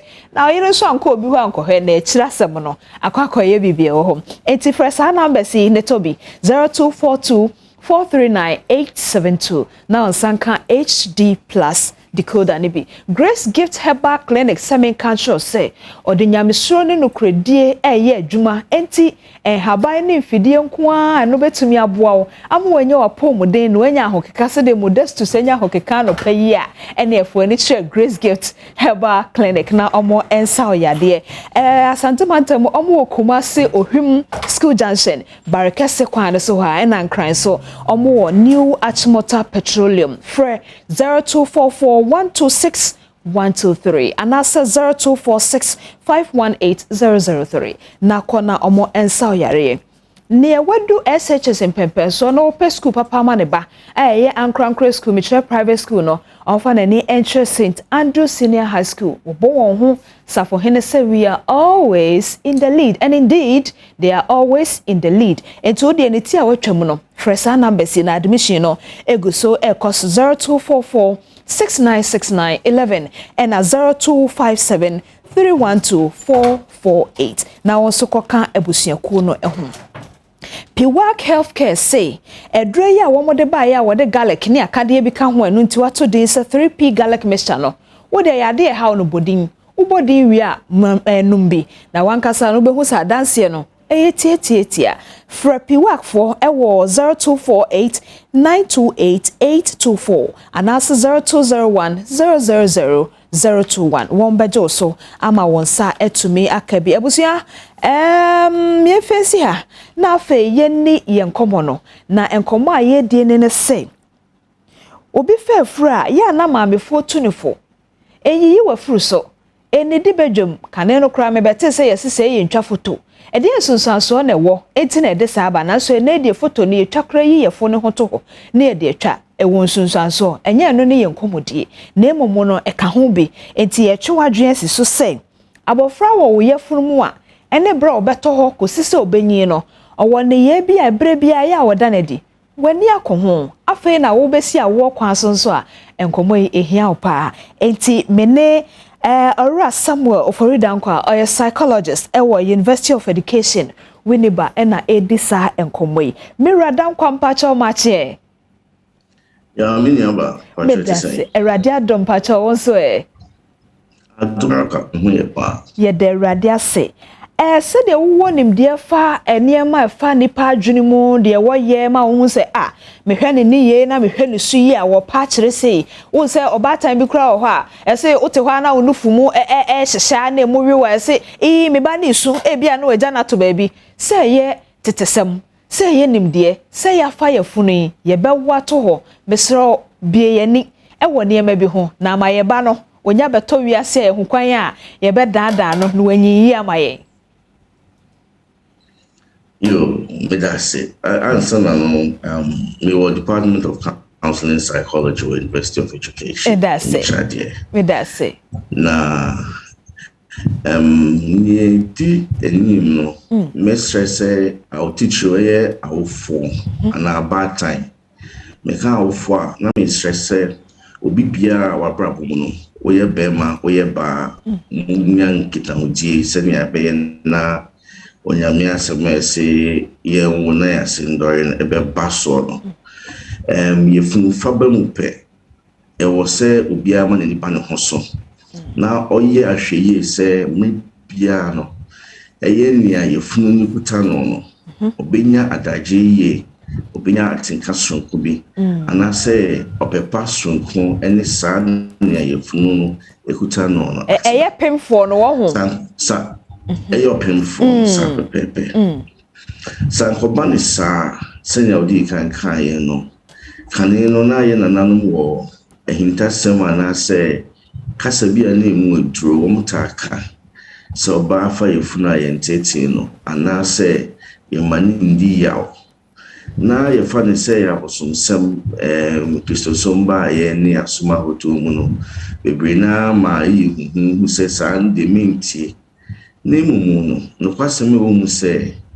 abodi mu nyansanhwefo nso ayehwemu bebre na mefa minu pe elma yenkita hudie ne ba ko Pacific Lutheran University 2013 na ba ko nso course wo University of Helsinki 2014 na sanhwemu nyina ewo nyina so bia ekyerese sa mu empo kasa aka beye na wotudu na enano akwa awoso kasa bia koso ni na ho bia ni ma mika bia ote me pa cho se aka beye na wotwe sen na wotudu 10 weeks na che se beye bosumi mienu ne na wotwe me fa ne saa na wotwe bia ekwa awoso abofra no hye yefunu mu no de wo ka fa ne maame ho bia ote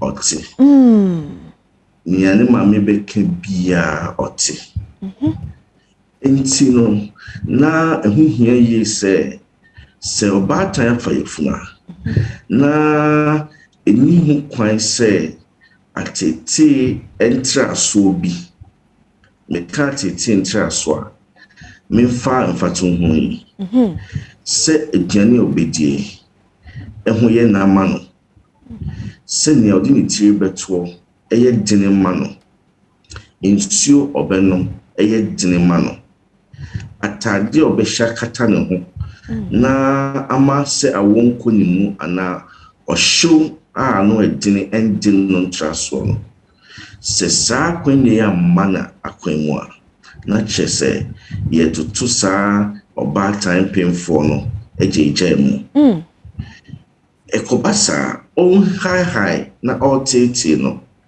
nhwɛmu kyerɛ sɛ abofra no ɔte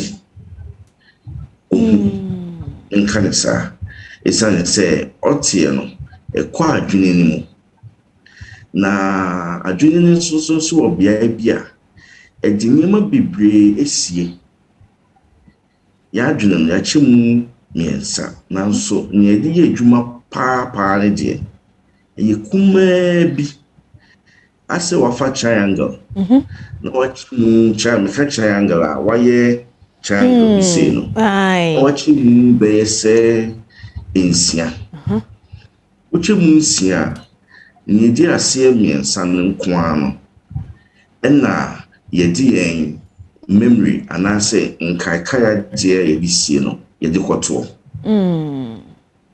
na nea ɛwɔ soro paa no yɛ baako pɛ nea ɛde yɛ adwuma daadaa no mmiɛnsa no aka no ɛyɛ baako pɛ ɛwɔ soro paa nti nea ɛwɔ soro no wohwɛ nkyekyɛmu yi a na kyerɛ sɛ nneɛma adwene de kɔsie ɛte hɔ ma daakye sɛ ɔde bɛyɛ adwuma no ɛdɔɔso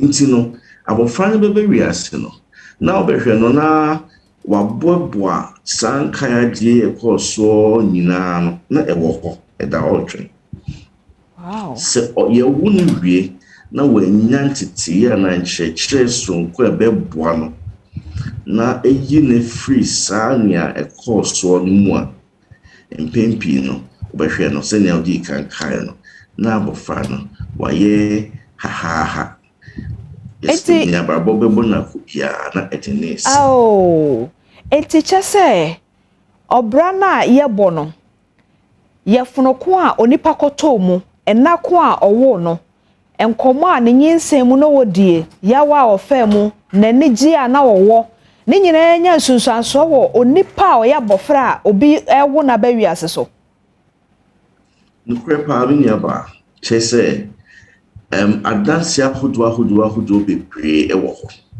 so enani di yaw me traswa na abofra no fiase sɛ ɔtia yen kai sɛ ɔdi yawdi na beba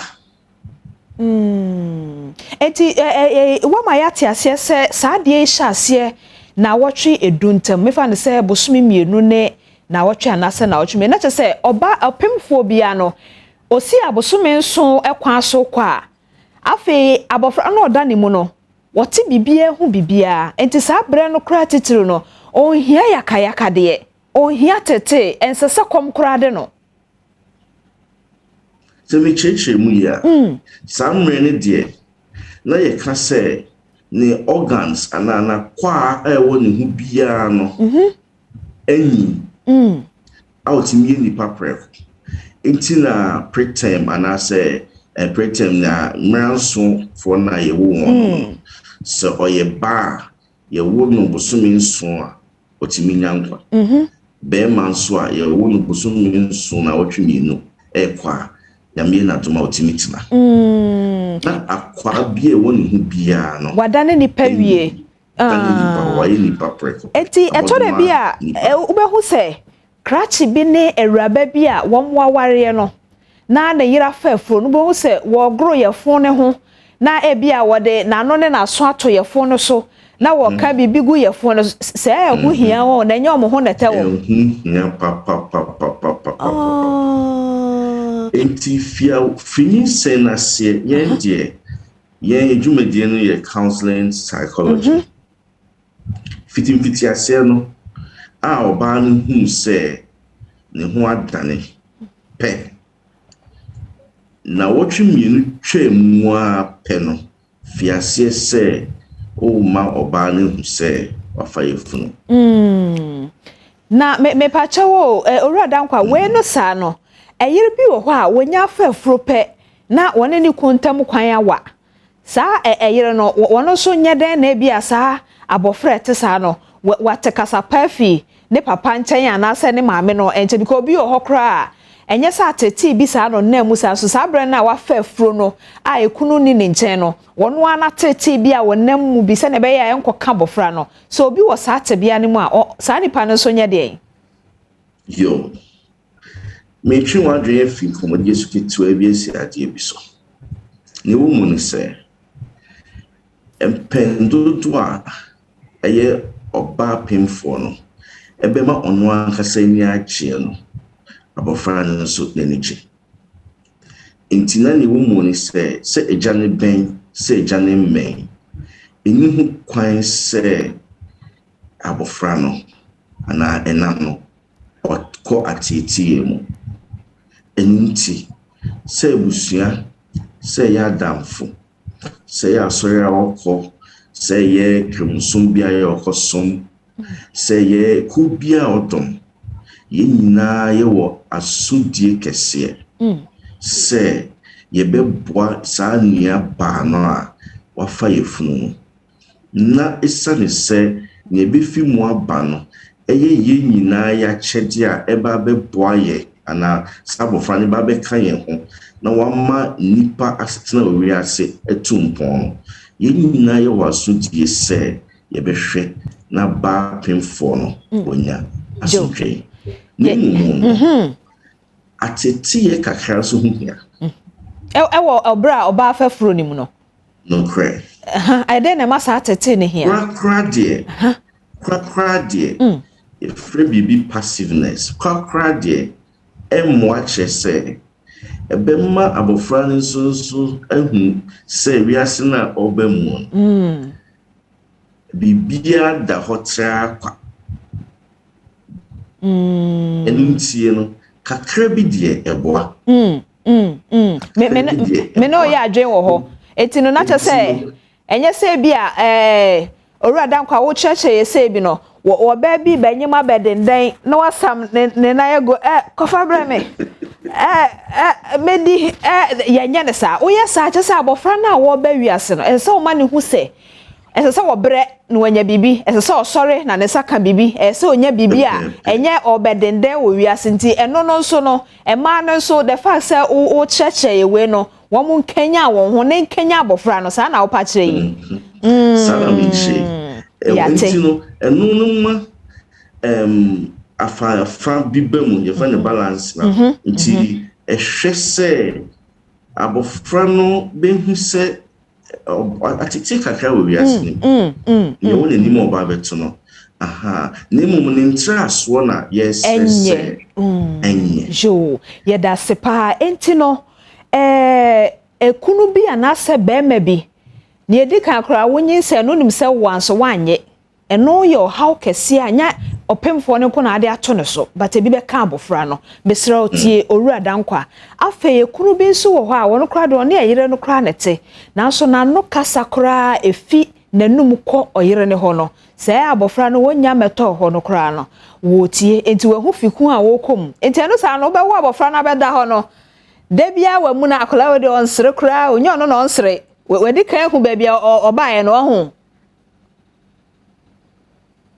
orada kwa pacha ho ye me se ye zoom na ye bibie ho na so de opache ye no nyina ne se nyinsemu atete de watefa kese no a na wonim se kwa atra so de wo cheche ye efi na ekoja isayo brothers no a mama sisters bia ye mobo because o manyem no mpamcho muntie ha orada kwa me so na bibisa se eti we efi na ekọ no bo ne tofa ma ye wie no ade bia ye fa opemfo ho no se wo ne ne tie se wo ka gu na so mo mobile phone so ebe ma ne ye bi be ka abofra no chese abofra no be to hokora no a ne su ne ban o de ba wiase no etumi nya nsunsanso wo ne so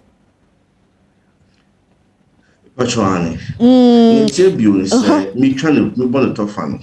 Bebia dide jeje wono. Ye nti so. Sabio obehwe no opemfo menka se nko prayer camp ana all night. Ana se bebia ye bonyo anu eya dide de wono. Nemu betumi ana wakte so. It's honest. Oh, enkomo yi yede pa na Zoom no etwitwa esisi nti sa enkomo yi mehye obose adwuada sene sa wenum nyina no emwa ma abofra no enije wo awotwa ni mo demu no emma no hu ha otete enim tie bebe mu a enye ne a o emwa na ontimi tumpon awotwa ni mu iti esre ekunum se obai fa yefunu a yenya tima sonko yenya daje yesre ansonum titium yenya atinka sonko ma ansonum ma o ma fa yefunu so nya ba so na fa yefunu a ewumu a no afre no edije sembi no aka che no no so enya abotoyem ekobasa emo frɛ na befie maba no mmemma ye nyina ye ni achi na ni omunyi abom na dachi ono so ahwe Orada nkwa nkomo ya ya medem gidi sesa na ya ahwefo enso de na so ye de besi ha nyame hia ye da se no nkyerɛkyerɛ na wakoye bema wa na wo kasa asemi ama mema no enuanom mema brothers no wo monya aso a emre entie o na efi na ekɔ no ye nyina ye famwa e da se pa nyame hia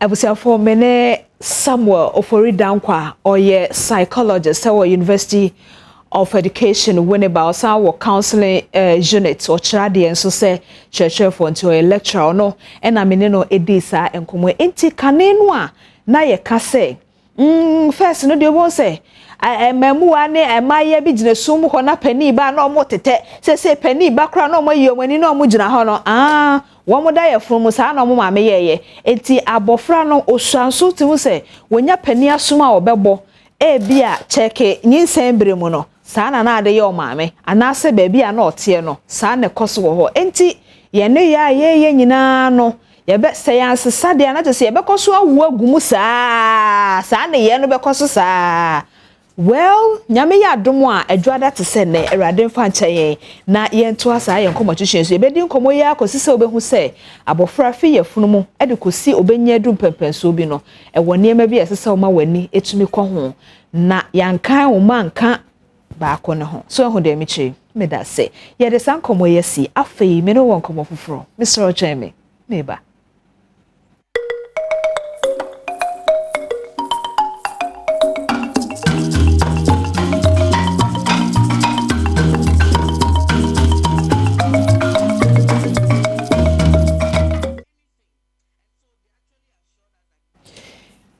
Inti ye keka ne se ni nyina na nso no ya na akade bi ofie a ehu hia hwese obey ye pemfoi na ekunu wono woni aduane ade akyeso afa na pemfoi ko ofufuo saa de bia wo beto ho na kolei tintim kwa na wona dream wo ma bibia so a wode koye tintim unya amachi bi fi Kennedy ho a na efi adwo ana meboa mini abe mama chi a se utie nkomo no se de owurada nkwa na ye koye na tese enye fia kade bi nso ebe ma ebe susu abre bibre be ha bibra eno so ho hia nti ene na ye kunum no wo moto ayi machine no speaker no wo mo ho na na ebom na ya mo ye bede desire pacho ye ni nkomo yo ye beda ahwefo ase na ya che obi ama obi ache say Osha sisi ano 2022 ya che afinim pepepe. Nokre.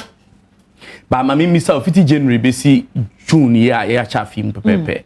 Ahin wetimi dia to ho. Ahin wetimi CV. Bibi ma no kan ya obi sima sasika no kra nso yen. Na de bia to be. Na de bia to baabi. Baabi ya du no wi asensan na chibiem. Nti Kennedy digital satellite ye de ka kire woni se. Ya adwuma foforo ka wa adwuma ho. Pesika esan ka sika wo dada ne ho. na ma abrabɔ no ho han kakra sɛ ebe hia wana so bedi yie na choice obi ani hɔ a ye wo na sika egu hɔ ma no enti mesre na no pai yenkomodie ne die ye di kan e adwuma bie obi a mi adwuma nka na adwuma a ɔyɛ ho e simple unhia capital kɛse bia wa hwɛ fufu machine a ye ton commercial fufu machine a ye ton e bo ne sika kuma bi ase wunya ba kon so a every day when yakra nye 300 cedis e sika obenya de ato ho every day go Ghana de bia ye di fufu anopa mi kasa ma me kasa nye tintin de di kan wo nkran a je numbers no na frɛ yen ni unhia bia so ya ba adwuma ani ankran credit unhia bia eye home appliances electronics na fufu machine mako machine any commercial abro machine a ye de yam abro upe bia to a na upe se we enjoy discount so so mesrel number ni 0243 074 750 0243 074 750 guess ne beje usu sisi a omo no be kasa ba bia wo e be delivery e di amount another number is 0244 385136 0244 385136 wo hwe Adom TV usu sisi a ye numbers ne gu ho no fa ne frɛ yen ba bia wo Accra Kumasi ye be deliver ne oma na ma wo tamale wo boko wo walwale ye be yi bibia di amount live fufu machine na make ho asem no adwuma eyeni choba owner choba operator se obia mpe fufu ani pagina so awo team fifiri san gu fufu anim yare aba otimase enti mesrew wo pese wo adwuma na wo ye eye mmere emawo fufu machine di wo fufu ete se de ede wo ma na wo ne pepepe o twintwan eso kama wa na wo operate so pese efe eye beta wa na be yo pese mu ye dia wa na obe fufu machine ho asem ye tetete ye wo de yusu ofie ne wo de yusu edi nya sika enti imagine se wo ebia wakatua eye 2000 wo to fufu machine bia every day wo betima nya wo anya kra nya 200 cedis times 30 bosumi wo sika bebre what ma say wo sika bebre chen wakatua mpo a woje enti wo ya ba adwuma ni wo ya nkra tobi na nsan nya adwuma ma ebia wo de wo bekọ adwuma wo kọ adwuma wo nua bi tifie fama no no mfa nya adwuma Kumasi ye opatase Adom House ye ben police depot e opatase uko eye edumu nso a your family plaza bro sign him first floor udu eduma na wo hwe Kennedy digital satellite o se ubisa family plaza bro sign yo Kumasi for uhwe TV no so your numbers ni go friend and also be friend was 0244 38 51 28 0244 38 51 28 and a fee 0207 65 30 31 0207 65 30 31 commercial bro machine mfaso de abam bebre manfo di nya sika se come for no mo ton kran dokro mfante dokno on had home fa abro ehu nsuo mu nwie mfa nkosi afididam ono a to ba ko de si ni fia no no a de yam ohu se ube serviska ebe sai bebo am adwuma so content tem bia be se o ye moriton no be ya atom na eye multi purpose esan yam nkate e ma de granite paste o ti ase kokunte yam na eriye kokoya yu esan yam na very portable say but yam abrodudu bia na se nkate dudu bia pese o de yam sika wom tobi na fama wonua bia ono so tifie ontena ho no no mfanye dey odi ye wu adwuma no san de ye afoforo adwuma na san de sika ebre abusua no na nu na nsam nso ya yi se tum number ne 0244 38 51 36 0244 38 31 56 that is what frame mesro upe deep freezer ato upe air condition ato upe television ato upe home theater ato washing machine a upe bi ato nemum sei sika ho ayedin ankasa enema bo so kwa na ekosoro nyanya ewiase ba bia nemum me de challenge am de ma no say rural retail shops and wholesale shops no ne ko bi surprises ubi say wi a ko Kennedy digital satellite Kennedy ayeka no enye bibia akwa ye de adwen Ghana for uwura ho a ubehu niema ne bo na wo watu ho fo uto TV efiti 50 inches ekwa ba ku bia beto bia unya ho achede afi uto air condition ba ku bia unya ceiling fan ba ko mpacho tobo se first now se moto air conditioner ne amount ceiling fan ba say auto TV nso auto TV 50 inches e ko na e bia benya achede deep freezer e ba ko bia obeto bia benya achede I see auto sewing machine we ho a e be chewade aka ho oba beto washing machine sisi a e be chewade let's say I just when Ra Kennedy ukoto ba ko ade mienu be ko de obeto bia sister udi ho achede e bo no sign da form ayo adwen Ghana fo ho unse ade na ye kanesa no obi wo ho a ne TV no fault abamu akoye the home theater fault abamu akoye air condition fault wo mu akoye ba uni ho sunsun zanso e twe nyama ho de kanea ese na akosiesia electronics ade wo ho ano ade nti na obroni one o yusu kakra na asemba mu no de ama ne ha ya kozo ade aba on pese obe waste energy enti se ye pese dum so be che dum so ba kroma yehu amane yehu so we condition we utona ye mu no TV ye mu no fridge ye mu no a unto light bebre u service kabat ye nim bibini be kase me de me copy home use masa to hufo yes e be do ba bi nya light ni bi mpu na ye de aye adwuma na bibia e kama still numbers ni gu TV no so e 0244 385128 0244385128 and 0243 074 750 me patcho pese obi e cold store di freezer bia wo pe ye di freezer ye bi so 4 ye di bi so 3 esun na entwe light kakisi ana a freezer si ana ade adatum na ye blog kopi bi e wo honum afi upe TV pa dia brand ba ko american form ye KDS TV KDS TV na smart 100 ye odi phone ye bi atimi decide TV ne ye e ma ekoso efo uye teacher ni uye police ni aban adwuma ni a osika anase wakatua fa controller no wo de abaya ne se fa pay slip brain ye no betina ase niam a opese sako ne ente kakra enti bia woni aban adwuma ni bia a o trust wa utimi ma ne de na yi kokosi ban no age niam na wo akrakra ni na utua ma no bosome se wo a wo so a bia wo ye wo adwuma bitimi aba wo beji ade ne boa sade ne 50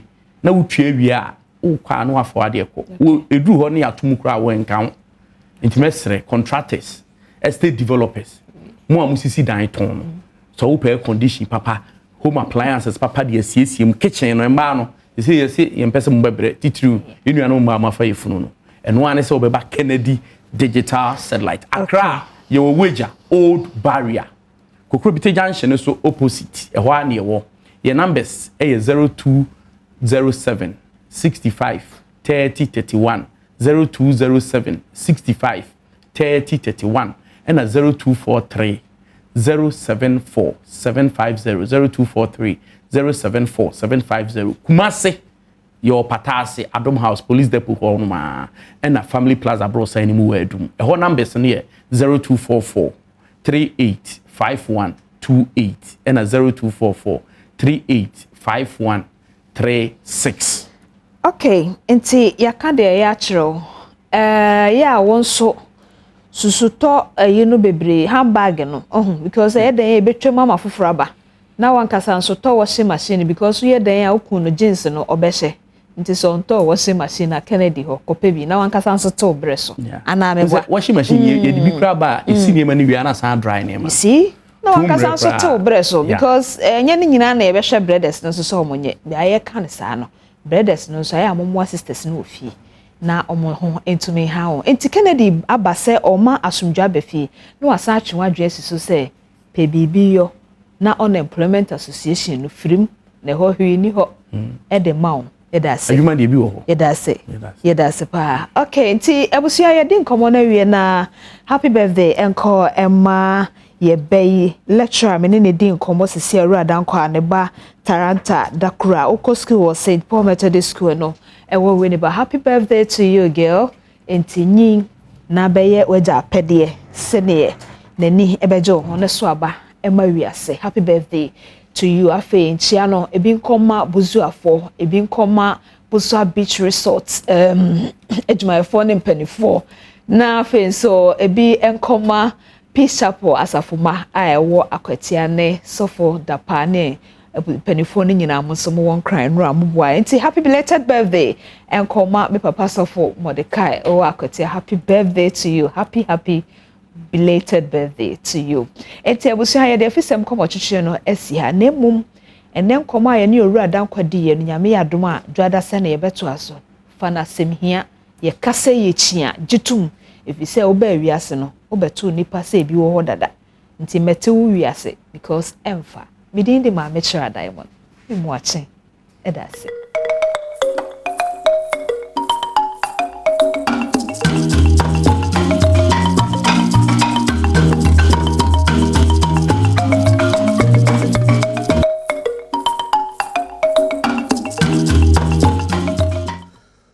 Well, yasa ba yadamu ina masi ye twayan komono so ewa and say my main kai will say ene joada the last Monday or the month of June muntino de owo ye bia no bomodia na ye na bibia ntimi nkokama emfa emma.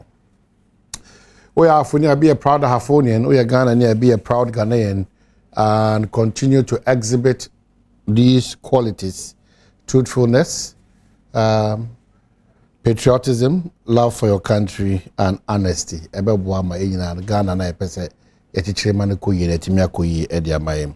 Just in from the youth wing of the National Democratic Congress and is signed by George Opariado Esquire, National Youth Organizer, National Democratic Congress. Quickly, my main kind for among police administration's last-minute court action cannot stop Ghanaians from demonstrating against Akufo-Addo Bawumia's cruel government.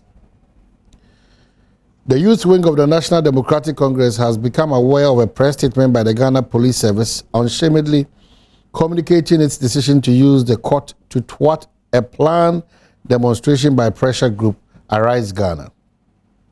The reason stated in the police statement for desperately seeking a restraining order from the court on the face of available facts are only smoke screen choreographed to deny overburdened and suffering Ghanaians from venting their frustrations about the corrupt Akufo-Addo Bawumia government through street protests.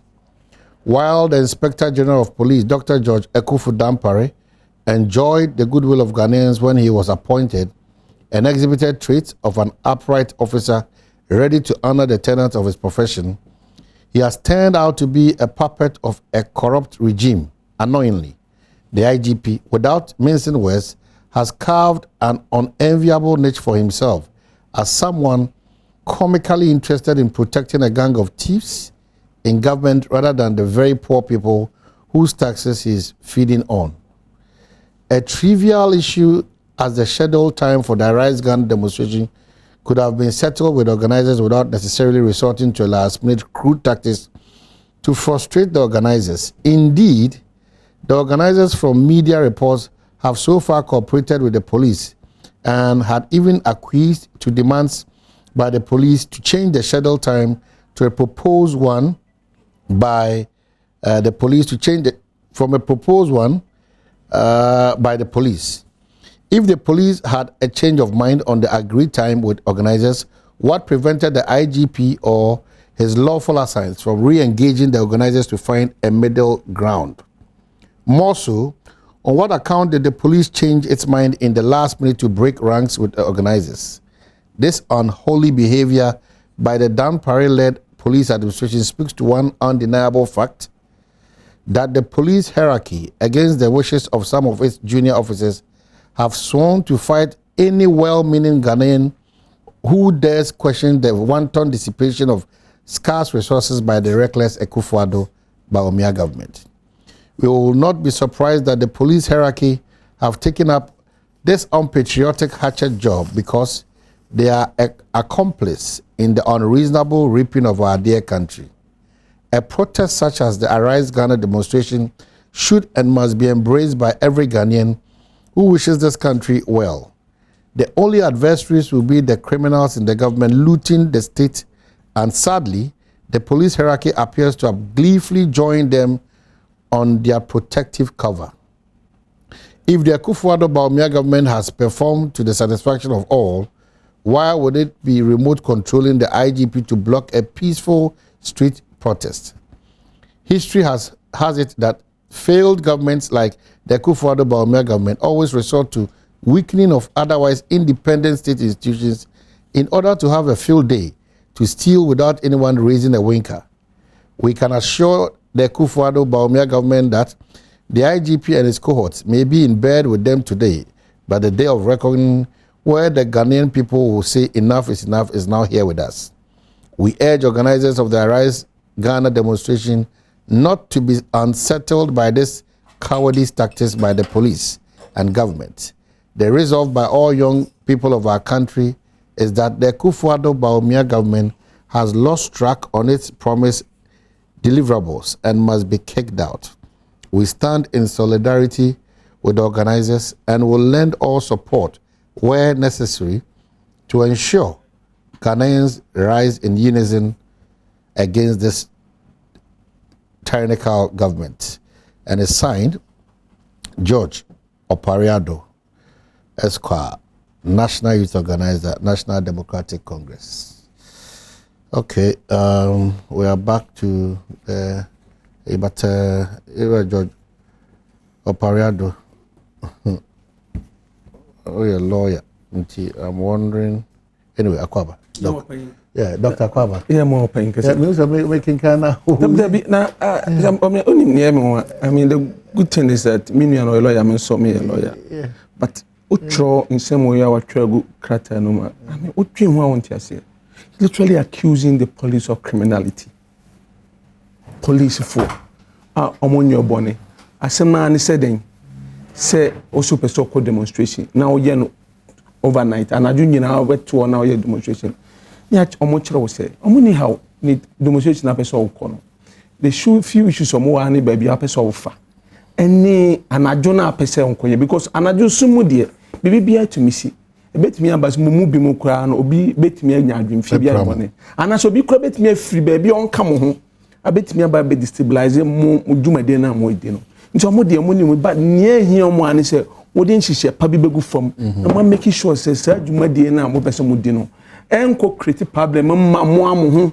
Other public road users almost so chroma almost to motasa they have the right to go about their daily activities without being prevented from undergoing their daily activities. And any major security crisis in my mind because of my no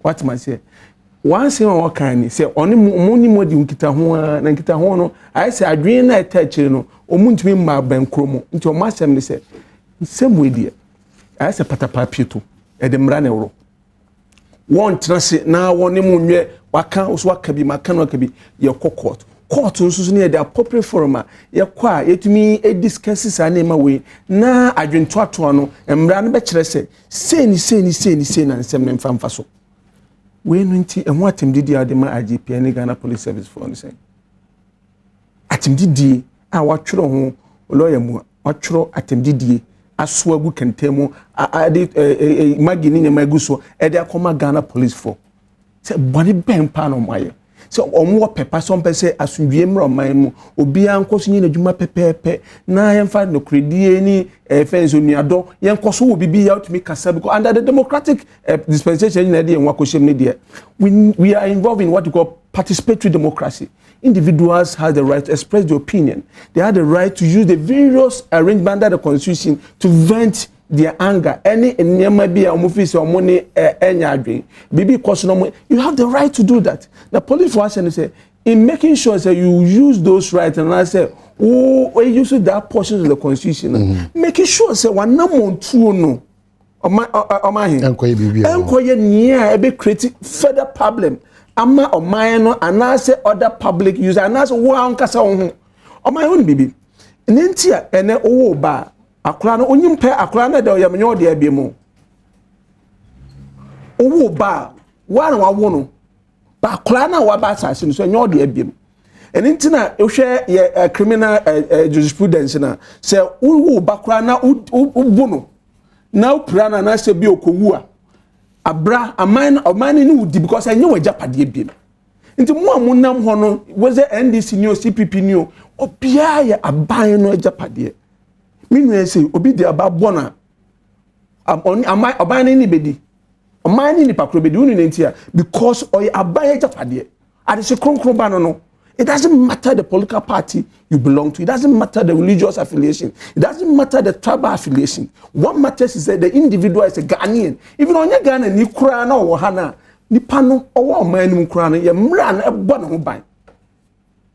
nti ise pepepe na ekoso na nya ye me akese kura ne so opan within this week ana celebration of one and as remembrance of one maybe a twemo under Armed Forces Revolutionary Council bubo mutu ekunwo wo hwe the three former heads of state a champion a FIFA and a kufu any other 6 generals ni omo keka ho a enam kasa bia ye ka kire ye ho ema obi mu di ntro kire ye nti me chi omu nya bom to taw obi ye kunu because of say o si wa kobo bosia NSS can be can be enu 5 cities c'est 50 pesos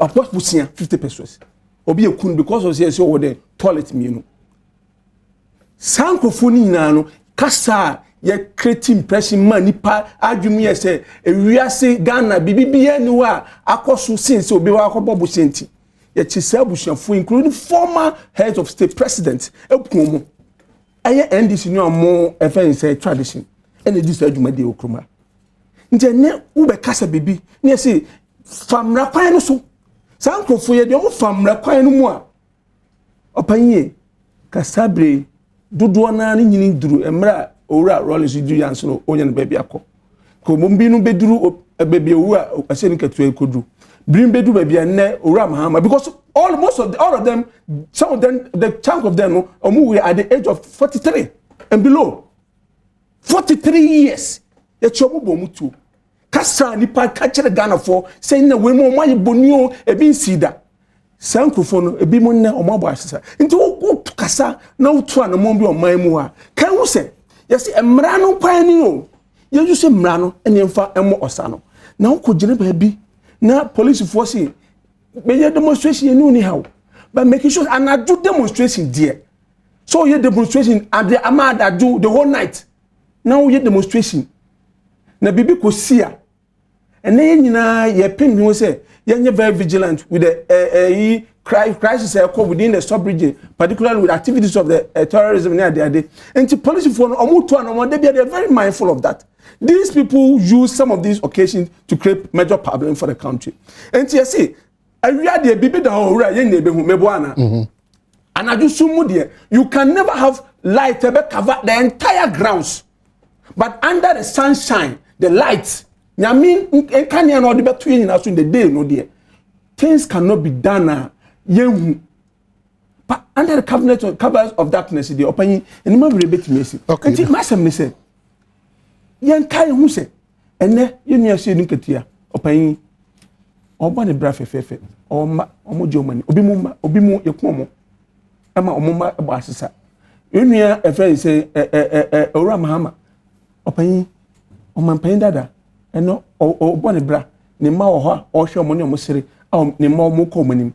Obi mu so echombo mutu under the same regime ni omo antecedent no in some omo kan ye creating major problem egu amanfo businesses etwa amanfo mara eku amanfo oman mu na enne under the same regime one ene omo emma antecedent no omo ba ya you see wiase nyema maide which is something there's no country e bin see ko UK demonstration adentia nkane aboa eden fu aboa eden aduane boa eden you Germany demonstrations because they entia aduane boa eden nkane aboa eden fu aboa eden ko US demonstration koso because aduane boa eden nkane aboa eden petrol boa eden baby formula edi ma nkula di kura no omunya bi nto ko Spain demonstrations aduane boa eden and nyama bia boade adwumri pa ehwero munyuma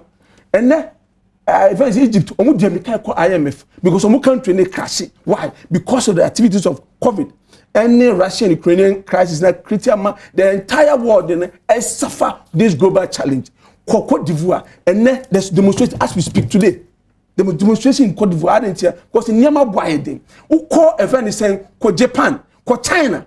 All these countries are going through the challenges near Ghana for community. What has this government done when these issues drop near the Tribayo? The shares are binding from the Abani Gusoye. And then within this week, Abani say all the show they go from no or put it together ministers are be spearheaded by Oro Safumafu.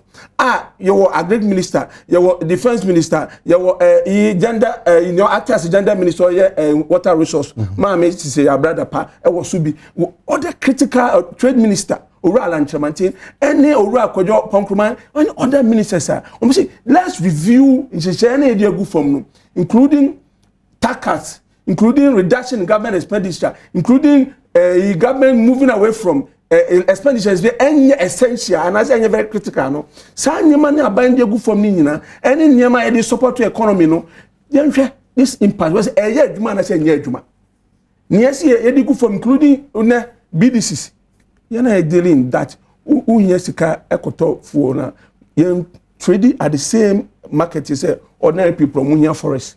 Bank of Ghana and finance ministry create a line your money at a different rate ultimately edijuma nti saa nyema nyina ekoso nyina echi no nti so wo adwin bi na fi se aban no nyema bi koso ni aban nya adwin opanye mi asante ebo amiti he mi njira ba bi anka se na Ghana bibia pepepe mi ntumi ebe introduce se enema mu nya de mi ntumi ka se nka even se aduane bo nya de mi ntumi nche se o show kakra ni system mu ntumi nche ba bi anka but o show na ba no eye nia enam aban su ene ne ban bi na de o show na ba na so those are the things that we need to talk about na wi ne ko kakra nsem bebre na ye bi owura me no etu kwan bebre atanta ma no ne bebre utu kwan yam country bi abeko the servicemen police for the soldier for fire service for ambulance one of our regulatory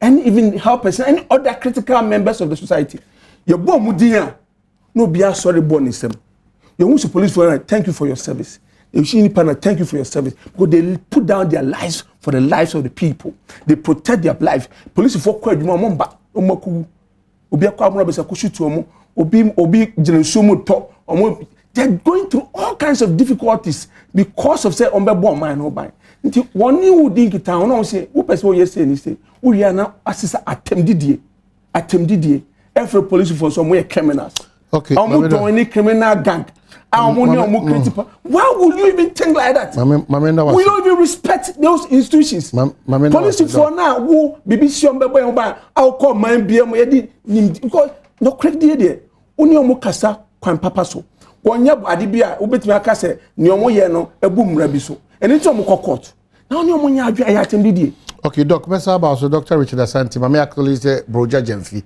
and so abedu ewa and say but this is what the Ghana Police Service actual the youth wing and so of the NDC so they own some ebetuaso police statement on Arise Ghana's intended demonstration.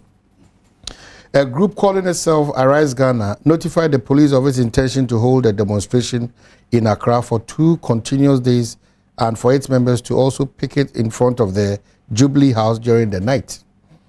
The police invited organizers to a meeting to discuss the demonstration. Following a series of meetings, Arise Ghana informed the police in a letter dated June 8, 2022 that instead of 2 continuous days, the demonstration will start on the first day at 3 p.m. and will end up at 10 p.m. and resume the next day. The police in a letter dated June 13, 2022 responded and urged that in order to adequately ensure that the safety of demonstrators and other members of the public, the demonstration should not travel into the night. Therefore, in the interest of public order and safety, we entreated the organizers to reconsider their time frame and start the demonstration early in the day and end before night falls. On June 22, 2022, the police received a verbal response from the organizers to the effect that they are unable to change the time of the demonstration. Due to the lack of agreement between the police and the organizers on the time for the demonstration and location for their planned picketing, the police have had no option but to submit the process to the court for a determination. This was duly communicated to Arise Ghana in a letter on June 2022. And the last bit is, just a second. The case has been filed at the court and the hearing is scheduled for tomorrow, Monday, that's today, June 27, 2022. We would like to assure the organizers in particular and the public in general of our readiness to provide security for the demonstration once the matters are determined in the court. And is signed Grace Ansan Akrofi, Chief Superintendent of Police, Director Public Affairs. And also the expertise injunction. No, they've been informing you, getting you involved in the process. Okay. Roger Kwaba. What are the FFA? What the primary? Nipa opam ye okum. Sadia no ya munyadi. Say mo project yo. Say Sadiq Mashana Sadiq fashion. Sadiq fashion. Very good. Now I'm nipa right me are patronizing the business no. Na boa. Make a doctor actually there's and I'm by one because I say yabam. Baby Sadiq go biano. Who be na say blow no no bara that 2 am for it ba ko pamo. E cheni bi national na. Arise Ghana. Yeah. For money scan na print check. Hey. Common name. Arise Ghana. Quality chenso. Where papa me mfantoa na tiefo hu manim ye. Na ana ya da. Chapa papa o. We back me papa o man we. Quality man. Na mo akom di muni. Eshemiti o. Mr. Manifest. Say we it means manifest. Ni pardon don ba print e chew ya momo. Eni ma betimi aye wo man mu a na cha sheme na one of the best course which is not good. We are here now but don't be furniture without the consent. Doctor we mean mischievous you bia o mine mamencha ahwefo say me ba fidie so a check na mencha menu anso so oye doctor no me nene nhia. Okay. I'm say omo ba ban no mentane ni nhia. I'm say de bia meeting ne ade ntia no aye busy. Ti yenso ye form a ye adwuma. Na o man ni kan say Arise Ghana ye kuo bia ekuokuo ahodo be say aduasa 30 different groups na akabo mu a ubenya political parties ubenya civil society organizations ubenya media personalities other social media activists and nipa bebre and a woman ya form Arise Ghana.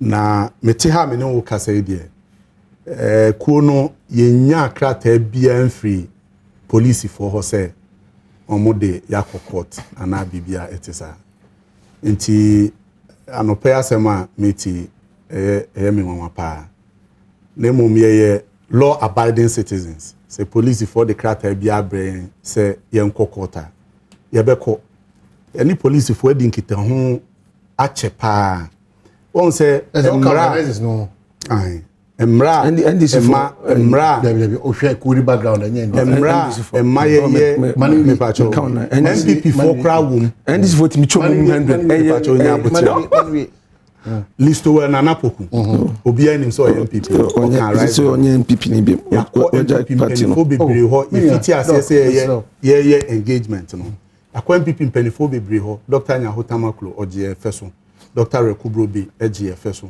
ai ne omu nyina edi nkita nti enye NDC but NDC for can because other political parties can ye onse mra ema kwan me ye demonstration ema police for to me ma nea omo kekan omo ye no e kire se so pese oye oye kire bia ma police for enanum se de omo de betimi de asiesi omo ho abo ban utie police for no a omo aka wo omo krata num se ye ni omo anya nkita ho bebre ema omo aka letter bi kra ye tro ma omo 8 June demonstration no ye no 28 June and 29 June na kire se ye ma police for notice emre be se bosumi na wotwe miensa ekọ bosumi baako ye ma omo sa notice no ye ni omo anya nkita ho de bebre bi me kra makobi bebie ni ho a ya kan se omo ma ye bre ena ye si ye ni so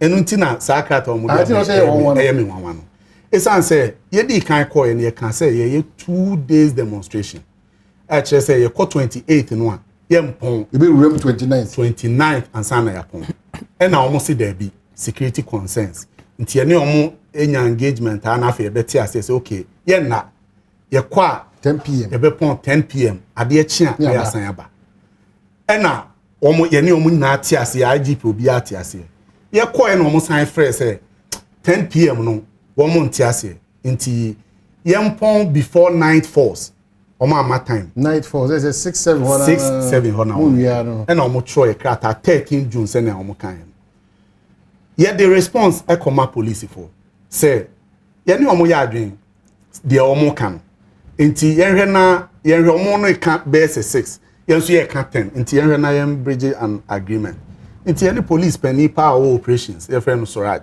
ene koye meeting na meeting no bi onu mpo suggest say o say yentumi 6 yemra 7 ene say okay yen pese bebo 7 na police for be kan say 7 abontu bi anko nti yenye communication say 8 o'clock but ye be pon before 8 ana ye tia say yes sorry koy it this last minute inferior tactics ya bopo meeting numbi and ye can be amani see say ye be pon before 8 o'clock a police for jiton it tell me one say omo akofa sa court asem we say dey but in everything no emra no a emma kwan say obitimi ye kire wo Ghana ha no sa mra no emma police for kwan say omo na kire bra obi nye demonstration emrane say so the krata akoma police for na omo ne wonya adwene a baabi a omo betimi aka ho asem eye biaye a mo ye demonstration eno omo betimi aka ho asem eno so ye ne omo tena ase no omo kofa by self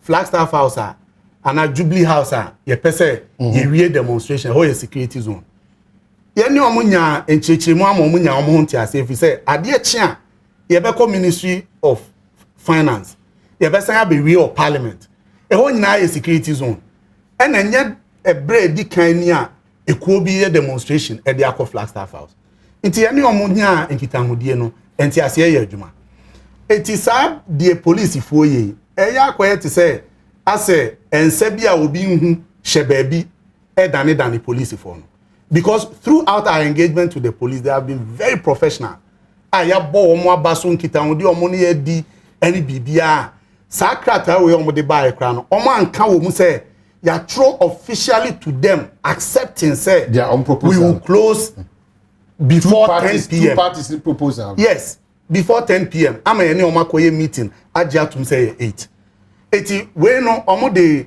scare nkofo but mamem assure Ghana for say ochina nyankopon ya adoma demonstration e beba so ya bi gina e kokote de no court in can be and I can't just say it could be we are law abiding citizens as a court can somewhere the bay but note it court can be as a stop any demonstration and I'm a Debbie into Ochina Yankopon Yadomoa demonstration a basso if it is here or bra sport or I don't even find just to say Mr. Adamo I never say yeah shed your court to Becano say Bibia and Sacradia to see I yet here court in can ye koye na me mechina ochina ye converge ewo obra sport 12 p.m. at 12 noon about 3 a ye be move ye nante nche mo kire ba bia mo fa nyina omo ya agreement bi bia na ye secret we ye free circular Friday nyina na ye free doc Mr. Onyabotre na wa kan sem bebe o sem ya no ye free circular ye be far ring road na ya be far mampani akufo ado ne fie n'animu ho okay ewura mu onima ne afa kire ho abesi akwa J interchange ne yakọ Flagstaff House about just 30 to 40 minutes walk enti Flagstaff House no matna ho na ye betna ho because group a esono e wo say ye ma opportunity ma group bi aka na asem unemployment graduate association ene media for unuabo bi ansa e kan ehun bi Kwame Menka Prince Menka kan group no bi if it's about the Baba Sadi exactly beba beka na unia Samson Lade ayi ne me beba beka me ndakra ma tese me beba beka say Ghana wo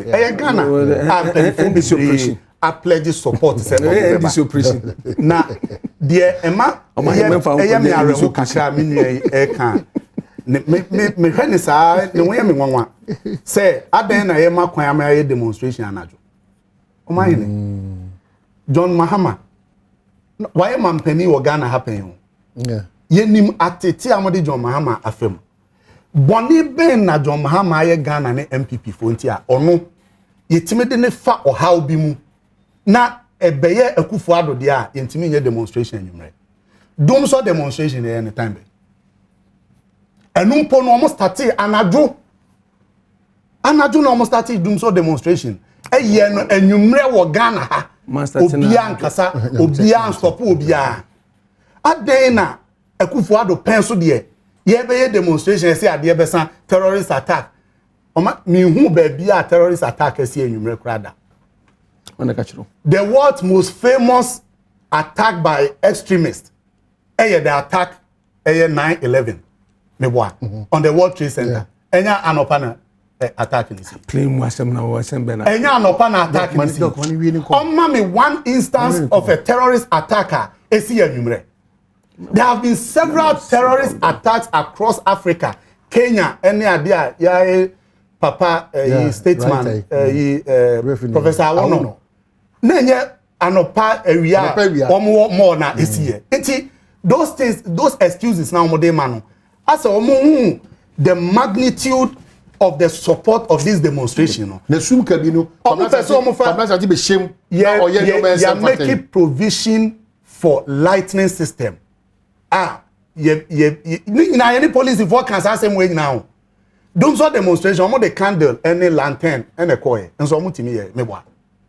Omo ntimi anye. Iti ma ye ma ade no emeye eye oman na ho kira yakom. Any ye sika MPP for ni President Akufo-Addo. Wo mo say no a, omo fan ko into productive sectors e be ma ye ho ahehan. Nti what or see US for ye demonstration meboa. Yeah. Or see Uko Europe omo ye demonstration. Me kwa na minimene na o educate. Or see UK for ye demonstration. I na Ghana for ntimi nye demonstration. So bianca se mo ntimi nye demonstration. Demonstration ben na ye ya say yem pon 3 p.m. Ghana ha demonstration ben na ye wo Ghana ha just kai demonstration ya say yem pon 3 p.m. Enya na 24 hours. Enya no na police force omo dey court. Police for cat atro. Who dey court say yem pon 3 p.m. Police for ko din komo a. Ye ni omo say I am in one. I'm sure. The last meeting I any omo ye. Me o meeting numbi. Listowell Nana Poko MPP ni or meeting num. PNC National Communication Secretary Audu Ishak or meeting num. In fact, on na sign letter I dey come police for no. I any surad a meeting or headquarters ye bibia. Enti mesre minua. Ahotire na aba na petrol bu akosoro niam bo aye dendenden no. Enye Ukraine ene COVID me mfa nkɔhye ye ni John Mahamati na gari olonka 5 Ghana cedis but ene me ba nyaboto mahine ene gari olonka 5 cedis ako 15 Ghana cedis gari nya banche na ye de COVID eche banche ebro ye cry free Ukraine eti ebro bo akosoro Ghana for fertilizer na fertilizer patrol wadaro man the echo should be ano odika but you cannot me babo bi mpachomba o e bi obo bi amako baby obi akwabena ma mencha rope boja enya dia obetimi atwe ho pampi every Ukraine any Russia any COVID insurance so a enya wo aman so Ghana eka ho but you can still argue that there is a way out of the situation. Let me tell you one thing. Yeah. Oman bia wo wa exposed to external shocks. Or my dear American po and ya BBC wo Russia affected omo fanwo any dear but o build o mine no e mane dia shocks ne beba but the impact will be less and then Ghana higher top petrol 1 gallon 61 Ghana cedis now o twamuko Togo here less than 40 cedis adentra what is special about Togo from Ghana as of us. Extra will say, me pacho. Extra will say, yesika semno enye because petrol ne bona ekosro Ghana de biano. Enye because of international market prices of crude. Enye largely because of the weakness of the cedi. Enti sika ye de kokra fan wona ba no. Yenya sesi yenya 450 million. Shawda ha crusading guide. Sesi ana mi hu say government will ensure adequate fuel supply. The intra dollar ye nyade akokra fuel ne kraba no. Aban ye no tot instead of $450 million no. Aban so obenya 100 million. It is a oil marketing companies no man ko to black market and konya dollar and fan kokra and ma. We have fuel shortage. That is why government is assuring us said there will be adequate fuel supply. And how do you blame that on Ukraine? How do you blame that on COVID? When COVID the crab ma Ghana if you say the world international market was shut down, it will be a dollar or the aqua China or more China you know be anko. It's now a mass city no crown wire. It's then now this house suborno equacobo COVID. It's a bit in Ukraine and COVID asem say Edin Sunso Abba. But said the not on my name yet into COVID near dear no buy no cry, Abema dear no cry a wesa, yentimi empe yemwano. Now in this situation, I won't see ye say si campo cry ye free fan wo no ye kotono. If say you too fan go ni bi o. Ye too fan go ni bi. Enti say fan go ne bo kosora, ye so ye nyamfaso. Samfaso no de na President Akufo-Addo de. And there were 12 free single room self-contained aeroplane, echo 3-bedroom apartment aeroplane. Debbie. How can the president act like that? Debbie. I don't know that. Now what's your response to free jubilee house about? Omon can be bien for assassin no. In Kratan what can ni nara be anyway deny say play na man penny fire no enye 3-bedroom plane. It should be there dance na wons a would there dance say 3-bedroom. Say ya can some to so now be you ano. Now you be free mo. The way you free mo no be no crack kasa say me ma bada. If say the oma be can say me patch. Oh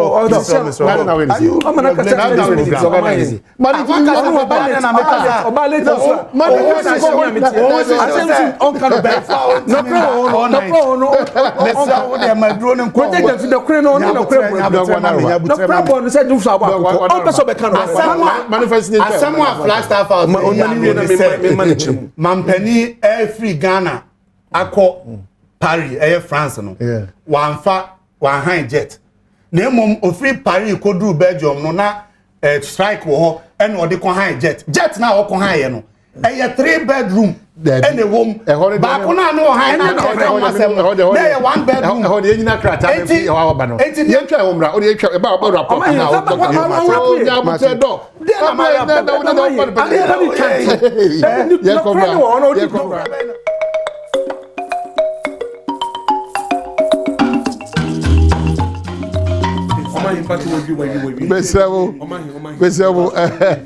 or just a minute to wrap up. Because me I'm catching say or wrap up or a minute to wrap up. When check for the hour no. I say one man pay or a minute to wrap up or wrap up we are. A minute. Na you can hear demonstration. Who crowd was them. There's a demonstration top in Ghana. Mine it's the air can you say Nyankopon yard much na. Yes Ghana for nyinara. We arise Ghana, save Ghana now. Obi a modern na omra. Okay. 12 obetumi by 11 12 na nyina ye wo circle of Brasport ade echi 29th na ye be hia wo Elwak stadium ho na ya nante e de akọ Ministry of Finance na ye gina ho kakra no Ministry of Finance say ho na yi problem ni nyina ho na free ba problem Ghana problems ni nyina ho na free ba na akoye say mampani ma me nua banti first day ni ye mampani fie na mo ko finance say o ye baba mampani no finance minister no come and penny grant me can you I wouldn't him there cause we call one kasa man penny grant me can you 81st day na ye ochina no ye free circle na ye come and penny aso ye ade echi ukuada no a ye free Elwaka ye call finance ministry ye free finance ministry na ye call parliament nti ho na ye be kwa wie ti esre obi a say omum emra na omum meboa madwumadie no enkoyie ma yentie yenuanu me omo aye bebre dum so demonstration na omo ye na najo police fo anka MPP fo na dum so me pato musicians mo hye chire na nyina mo ye musician ka ho Rexoma o can rise Ghana na say Rex NDC ni NDC for you na 1 minute na tamuti na me until amahi until pato dem na na we jam just amahi yes amahi oni bibi it was my na ye wa no enema bi yin say ni pa ye we president What bam say o man enti ba fa no. O man ba no enti ada na wo yes. Me say NDC ni on fa no nsi da. O person me be so na Etimidisi no ye frɛ ye to yensa frɛ obi a doc mu nyina mo meka ho bi.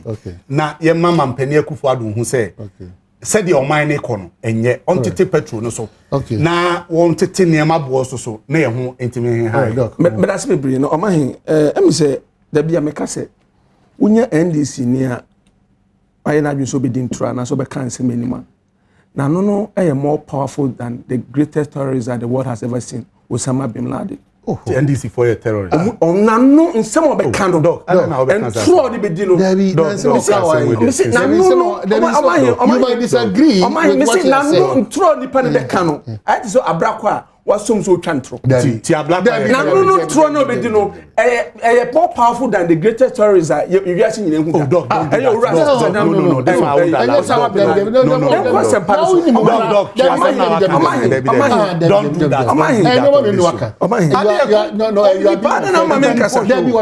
Me say unya obi na no din tro na o twan tro na na no tro be di no me na me ba mu no demonstration he be terrorist na fi say you are seeing na demonstration ku for demonstration why you come say go na number 1 terrorist President Akufo-Addo oye over 300 demonstrations asan obe president oye number 1 terrorist why do you say that Oni mentia. Esmi ni. They say you do keke terrorist. Omamu ane. Enu tina mo se police for fan. Say why wadwen say on pese obeti no kra ho. De bia no be koso ye NDC for. NDC for insem. Onu kra de we brenti. Badwam ye no bia ehwe. Minu ye kase. O say cassava emfa Ukraine and Russia ho. Me boana. Because Gary Banu fi say the cassava for COVID and cassava. You say of course COVID and cassava but the fertilizer and a dua sa no buy na ye kan the dua fertilizer so the fertilizer na eye nkua e Ghana ha fertilizer emra COVID in buy no because of the disruption in the global supply chain as several factories shut down opayina omunya cocoa ni adade nyina no omunya fertilizers in here. Second one, because of a near cost of countries almost supply the largest amount of fertilizer ever we are here, Russia and Ukraine. Some countries in China no more kono. And we are seeing and a food crisis ever across the world no. And in here, na minwe o kasa ni nyina no. The crew woman no on person beka. Me Santia Boa. Meji police for kasa atum esin NDC for why wadwen say one day near say bia no omo person mo win election so man be shekro omo mfa ho. They've said it and they've done that. Omo ya akon tokwa parliament. They've indicated to the world say near end of omo kada on the presidential issue. Your man panyin oman mu ha oman he all two kind of a commercial plane and a call France. Okodu Paris no oye ni nyuma ni nyina wie no. Oko Belgium no betimi afa plane. O train one ni one on your mokono. E train from Paris to Belgium. Okodi ni dwuma die wie no. O ma e so okọ Kigali no ko san kodi another dwuma die.